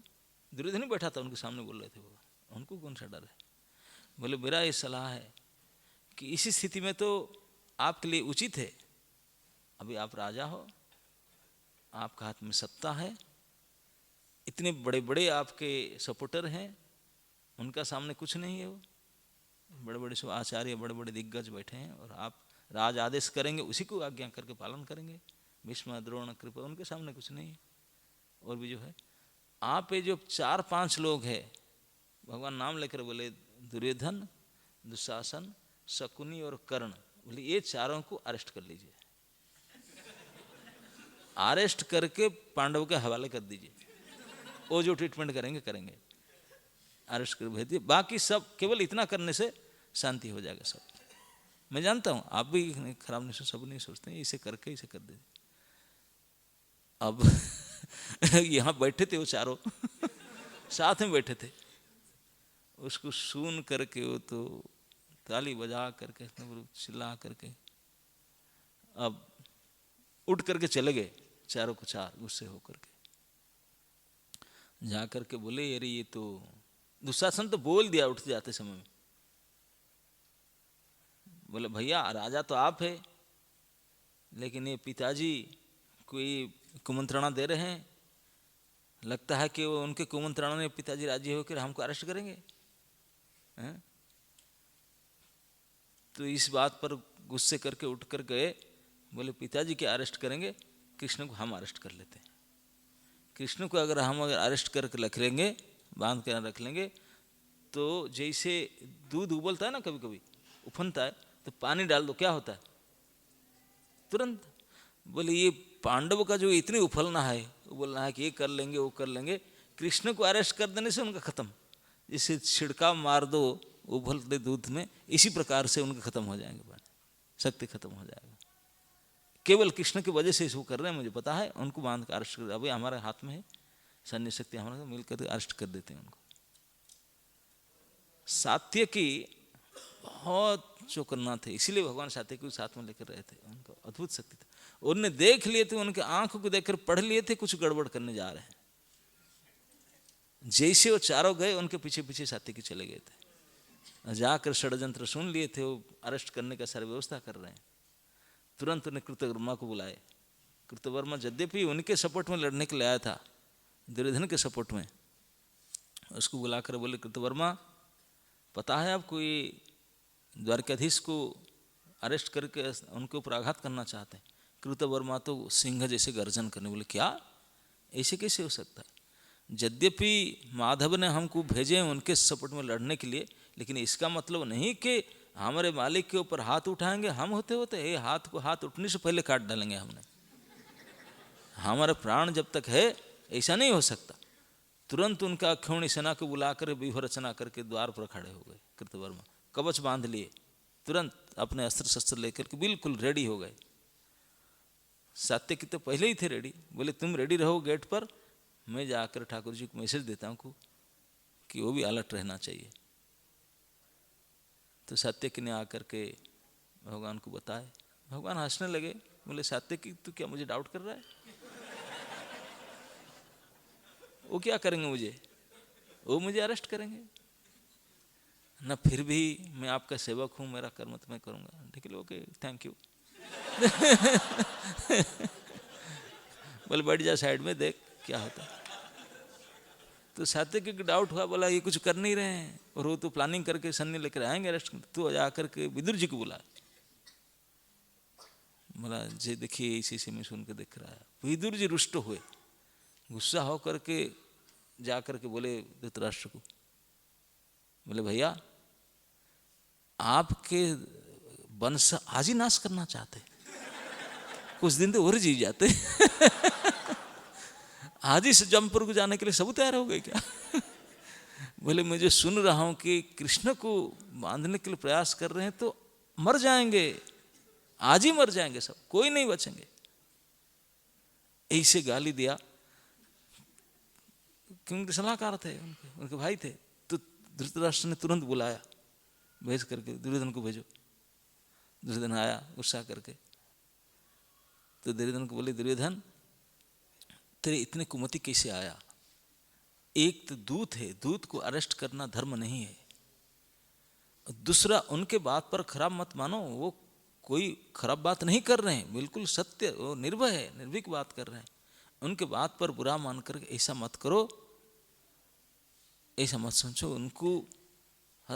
उनके ऊपर हाथ उठाना, उनको अरेस्ट करने के बाद तो हवा को पकड़ने के बाद, हवा को कोई पकड़ सकता? पृथ्वी को कोई सर में ले सकता? ये नहीं हो सकता। पतंगा की तरह आग में जाओगे तो ही जल के भस्म हो जाओगे। कुछ बहुत समझाया उनको, डांटा, बहुत कुछ किया, लेकिन वो तो सुनने वाला था नहीं। वो इसे मुंह फेर करके हूँ हाँ करके चला आया। पिताजी को उन्होंने बोला कैशव देखिए मैं क्या करूं, जितना मैं किया वो तो मानता ही नहीं मेरी बात, तो मैं क्या करूं। और जा करके उन्होंने बांधने के लिए बिल्कुल सलाह कर रहे थे। वो जाकर बोला कर्ण को इसी से हुआ। कर्ण बोला राजा जी it is not that easy, आप कृष्ण को अरेस्ट करते हैं, मुझे पता है इतना आसान तो है ही नहीं, लेकिन मैं तुम्हारा साथ हूँ, तुम्हारे मित्र साथ हूँ, लेकिन इतना आसान काम तो नहीं है, प्रयास करते हैं। तो आपने प्रयास करने के लिए तैयारी होकर आ गए थे, रूम में सभा भवन में आ गए अरेस्ट करने के लिए तैयारी के साथ। भगवान अपने सीट में बैठे थे, हंसते हुए देखे उनके मति गति को देख करके, अपने चकाचौंध रूप को दिखाए उनको, तुरंत विश्वरूप दर्शन कराए। बोले मुझे बांधेंगे, देख लो मैं कौन हूं। तुरंत सभा भवन इतने 100 सूर्य की उदय हुआ जैसे इतने लाइट में भर गया। वो कोई देख नहीं पाया, लाइट इतने तेज बन गया। धृतराष्ट्र को देखा नहीं जाता था, बाकी उन लड़कों लोग सब ऐसे हाथ देख रहे, ऐसे करने लगे, और हाथ ऐसे करके देखे केवल कृष्ण नहीं है, जितने सारे देवता इंद्र आदि लोकपाल, जितने सारे ऋषि, जितने सारे सिद्ध गंधर्व चारण सा पूरे दर्शन उसको देख करके, वो इतने लाइट सब पूरा देख करके चारों की पसीना उतरने लगा। जितने थे इतने जोर से डर गए, हार्ट बीट बढ़ गया, पसीना उतरने लगा। दुर्योधन शकुनी दुशासन सेंसलेस हो गए, गिर पड़े, मूर्छित हो गए। कर्ण आंख बंद कर लिया हाथ जोड़ करके, आंख खुलाई नहीं, हाथ जोड़ कर रहा। अब विदुर जा करके बताया, बोला भैया देख ये क्या हो रहा है। उसको सुन करके धृतराष्ट्र के मन में इच्छा आया, पहली बार एक बार उनके जीवन काल में, वो भी बोला संजय को बोला पकड़ के ले चलो केशव, आकर हाथ जोड़ के पैर पकड़ बोला हे केशव मैं जो सुन रहा हूँ ऐसे दृश्य एक बार मुझे देखना चाहता हूँ, आप कृपा करो कुछ समय के लिए मुझे नेत्रदान दे दो, मैं देखना चाहता हूँ ये क्या सही है। तो भगवान उन्हें नेत्रदान भी दिए थे। धृतराष्ट्र ने देखा ये अद्भुत काल रूप को, जिसमें पूरे समुद्र में उफान, सब पूरा भूमिकंप हो रहा था ना, इतने भयानक डरावना दृश्य था, रूप था। प्रकृति और धरती उसको ज्यादा समय सहन नहीं कर पाता था। कुछ समय तक धृतराष्ट्र ने देखा, वो भी सहन नहीं कर पाया। भगवान ने फिर उसको अंतर्धान कर दिए, और उनके साथ साथ उनकी दुष्ट शक्ति भी फिर आउट हो गया। भगवान फिर जा करके वापस जाने के लिए उठकर चलने लगे, लेकिन ये अभी तक सेंसलेस पड़े हुए थे, उनके पास कुछ अभी तक अभी मूर्छा छूटा नहीं था। कि कर्ण के आंख भी नहीं खुला था, भगवान आउट होकर गए। जैसे भगवान सभा भवन से बाहर निकले, जितने सभासद राजन्य वर्ग भीष्म आदि सब उनके साथ उठ करके पीछे पीछे चले। धृतराष्ट्र भी संजय उनको पकड़ पकड़ लेकर गया, गेट पर गए। भगवान गाड़ी में बैठे, सब हाथ जोड़ के देख रहे थे, बोलते थे जो हुआ। भगवान बोले जो हुआ तो आप सब देख लिए, क्या हुआ मेरे तरफ से तो कुछ है नहीं, जो हुआ आप सब देख लिए और जो होगा आप देखेंगे। बोले पंडु के पुत्र पक्के क्षत्रिय है, वो ऐसे भिकमंगा नहीं है कि मांग करके चलेंगे। ये तो चाहते थे कि धन जन ख्या न हो, लेकिन युद्ध के लिए भी वो रेडी हैं, संधि के लिए भी रेडी हैं। आप नहीं किए, अब जो हुआ आप देख लिए, जो होगा आप देखेंगे, मैं जा रहा हूँ। अब उनके सामने से गए, लेकिन भीष्म आदि ऋषि मुनि उनके पास थोड़े दूर गए, विदा लिए। कुछ लोग और भी उनके पीछे पीछे चल रहे थे, लेकिन भगवान बोले आप रुकिए, मैं थोड़ा प्राइवेट मीटिंग है। प्राइवेट मीटिंग क्या, सीधा रथ लेकर खड़ा कर उतर के बुआ के मिलने गए, क्योंकि युधिष्ठिर महाराज स्पेशली रिक्वेस्ट किए थे कुंती से मिलने के लिए। बोले मैं उनके दूत बनकर आया हूँ, वो पहली आदेश दिए थे मेरे माँ को प्रणाम बताना, उसको बता करके आना।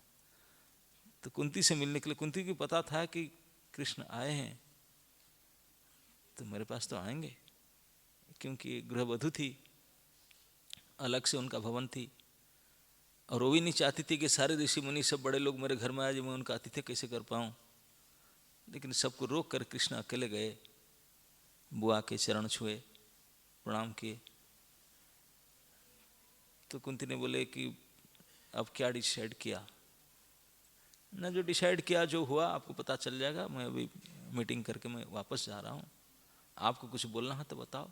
युधिष्ठिर की ओर से प्रणाम, सभी की ओर से आपको प्रणाम बता दिए, मैं अभी वापस जा रहा हूँ, कुछ ना, हाँ मेरा मैसेज बताना, युधिष्ठिर को बताना कि एक धरती अभी ऐसे अधर्म से भर चुका है, तो वो धर्मराज्य को संभालना चाहिए, उसको इस प्रकार कापुरुषता नहीं करना चाहिए, ये करो नहीं। वो क्षत्रिय है, क्षत्रियों का नीति है बाहुबल से जीतना। क्षत्रिय किसी का अंडर में रहकर काम करके जी नहीं सकते।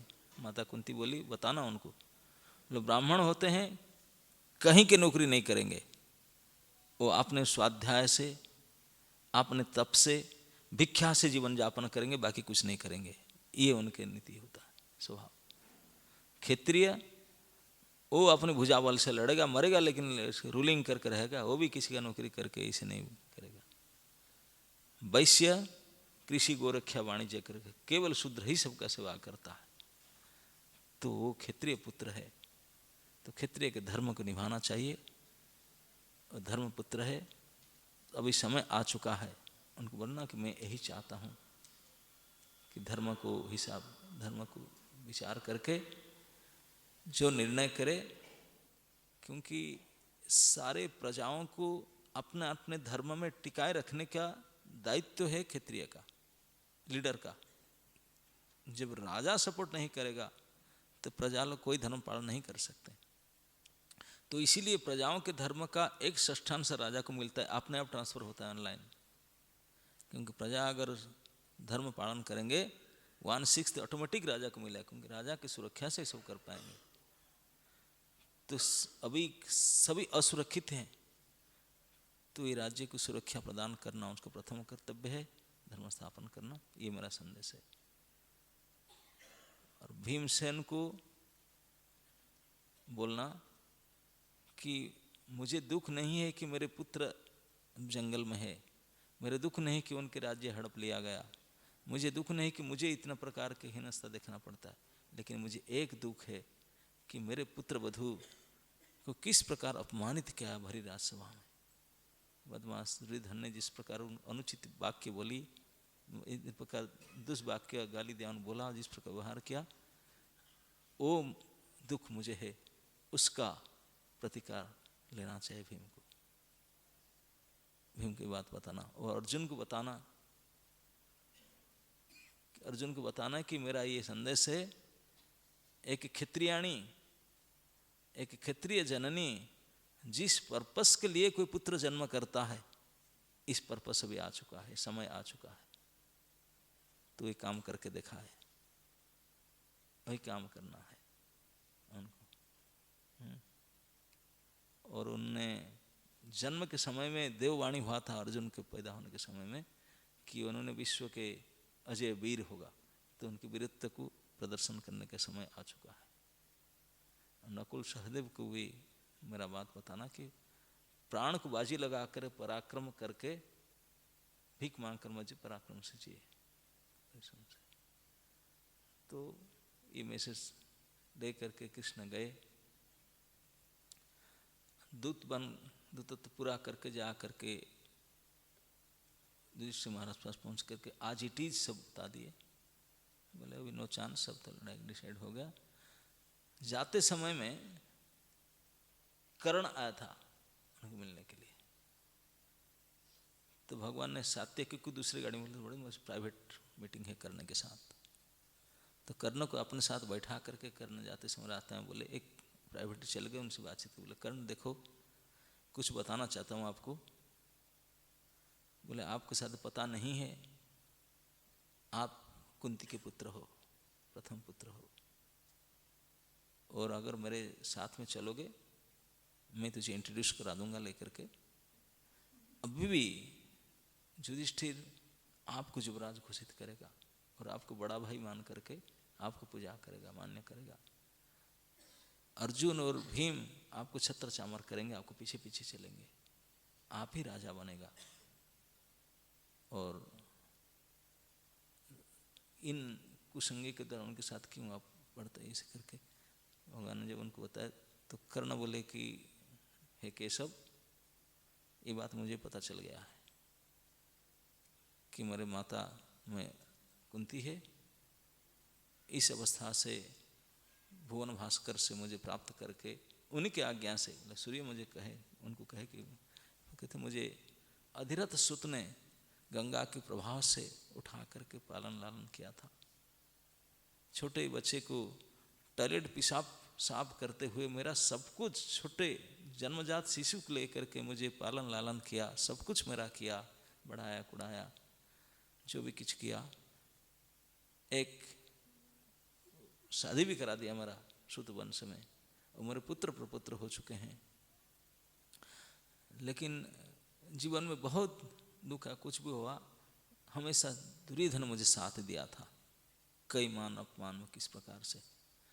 तो आप मुझे कहते हैं मैं अपने इस माता पिता अधिरथ सूत, उनका पत्नी मेरे माँ राधा, मेरी माँ बनकर जो मुझे पालन लालन किया, अपने स्तन से दूध पिला, मैं कैसे उनको छोड़कर जाऊं।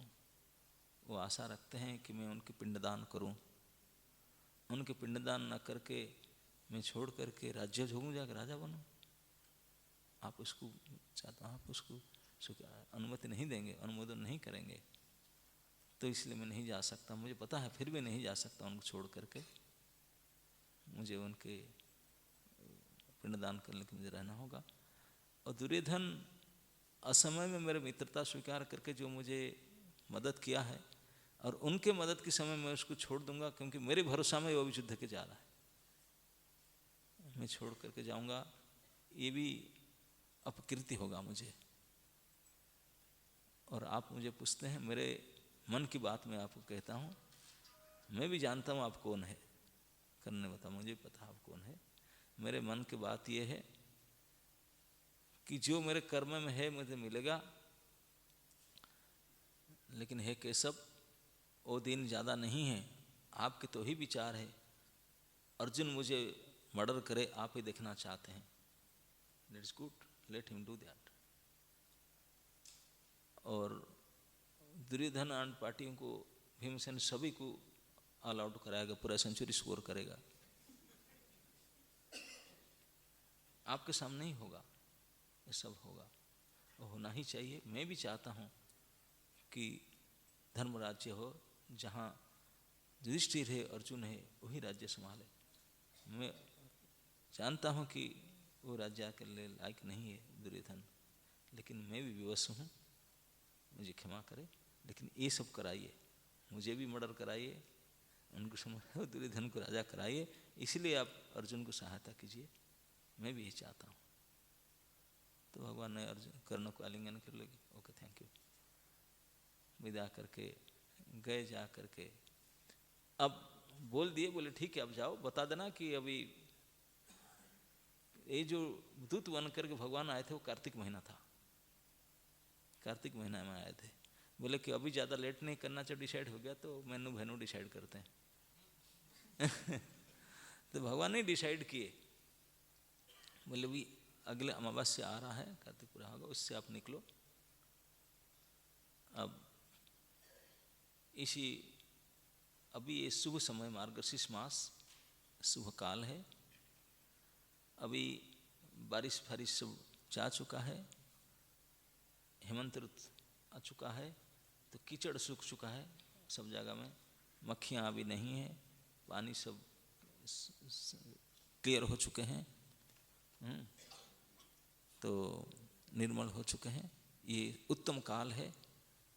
और अभी युद्ध के लिए हम ये काल सही है। और जहाँ भेनु का बात है, भेनु के सवाल है, हम चाहते हैं कि इतनी बड़ी मैदान अवेलेबल है वहाँ कुरुक्षेत्र में, धर्म क्षेत्र में, तो नोटिस दे देना, बोले ये डिसाइड है, this is date, this is venue, उसको आने के लिए खबर दे दो, हम भी पहुँचेंगे, आप लोग पहुँचिए।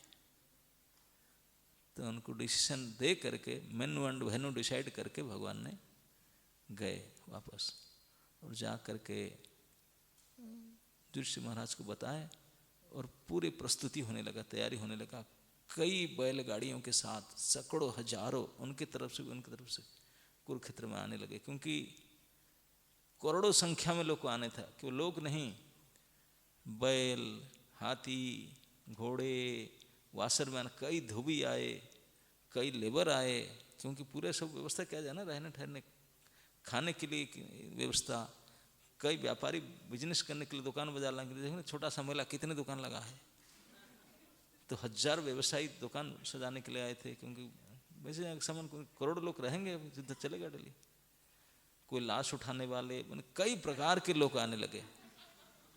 ये सभी के साथ कम से कम युद्ध के प्रस्तुति में कई दिन लग गया था आधे समय में।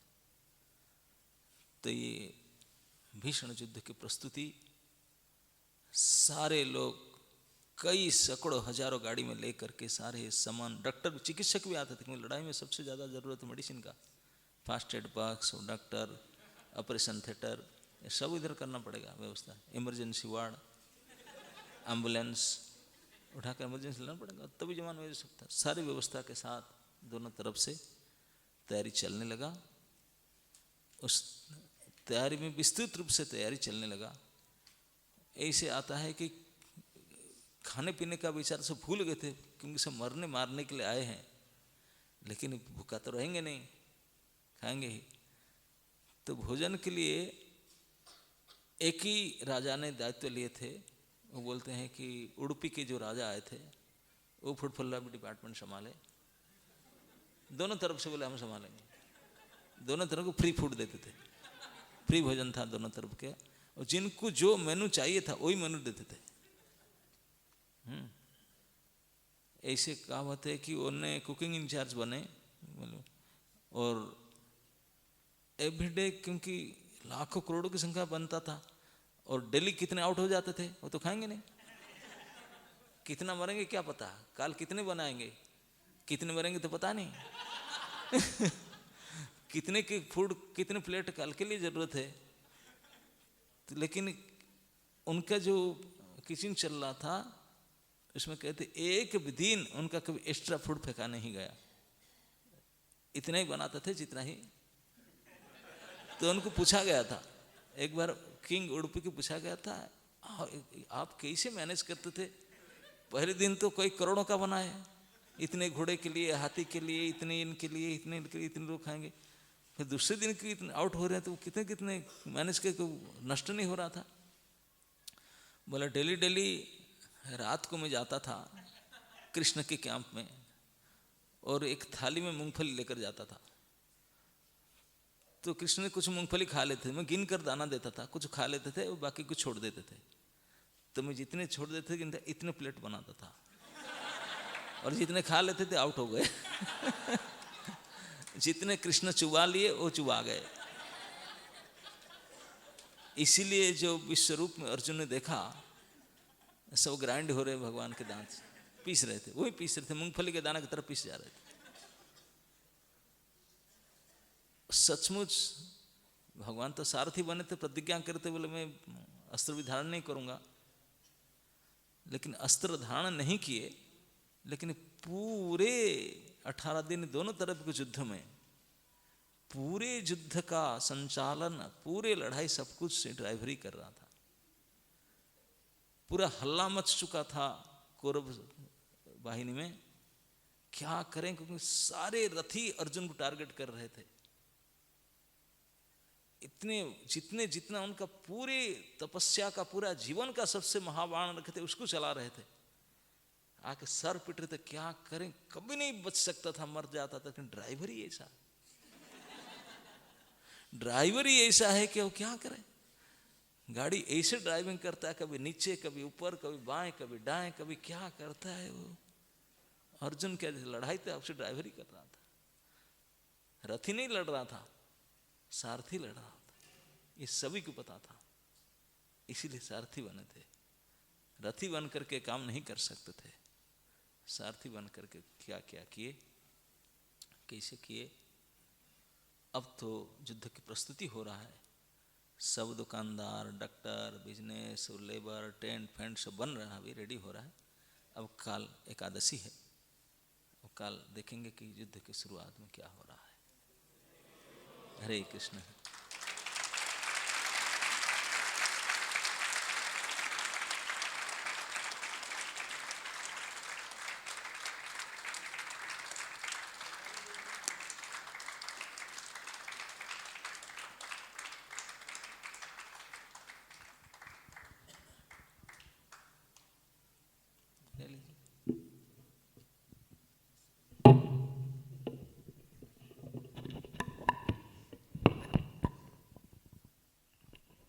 हरे कृष्णा, हरे कृष्णा। तो वापस से हम लोग कलयुग के 5000 वर्ष आगे आ जाते हैं और हृदय से महाराज श्री का धन्यवाद देंगे। हरे कृष्णा, हरे कृष्णा, कृष्णा कृष्णा हरे हरे, हरे राम, राम राम हरे हरे। और आप सबकी प्रसन्नता के लिए ये कथा कल भी जारी रहेगी। हरि बोल। और कल एक ही दिन में 2 एपिसोड मिलेंगे। प्रातःकाल गीता यज्ञ किस टाइम प्रारंभ होगा? 9 बजे। 9 बजे से चलेगा गीता यज्ञ, और उसके बाद में महाराज जी के द्वारा एक लघु कथा होगी, और उसके बाद हम श्रवण करेंगे श्रीमन साक्षी गोपाल प्रभु जी से। हरि बोल। और संध्या काल में पुनः किस टाइम से? 6 से 8। हाँ, 6 से 8 इसी स्थान पे सभी भक्तों के लिए कथा होगी। और आपके जो मित्र संबंधी इत्यादि जो वंचित रह गए होंगे उनको तुरंत कॉल कीजिए, तुरंत बोलिए कि बहुत बहुत महत्वपूर्ण कुछ उन्होंने मिस किया है। कल अंतिम दिन है श्रृंखला का, तो कल ज़रूर आए। हरे कृष्णा। तो अभी सभी भक्तों के लिए पीछे प्रसाद रहेगा, आप लोग प्रसाद ग्रहण करिए। हरे कृष्णा। परम पूज्य भक्ति आश्रय वैष्णव स्वामी महाराज जी की जय। श्रीमन साक्षी गोपाल प्रभु जी की जय। परम पूज्य गोपाल कृष्ण गोस्वामी महाराज की जय। श्रील प्रभुपाद की जय। भगवत प्रसाद की जय।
हरे कृष्णा। किसी डिवोटी का मोबाइल है, लाल कवर है, तो मंदिर के गेट से लेकर के जाएंगे अपना पहचान बता करके। किसी डिवोटी का मोबाइल छूट गया है तो मेरे से मंदिर के गेट से ले लेंगे। हरे कृष्णा।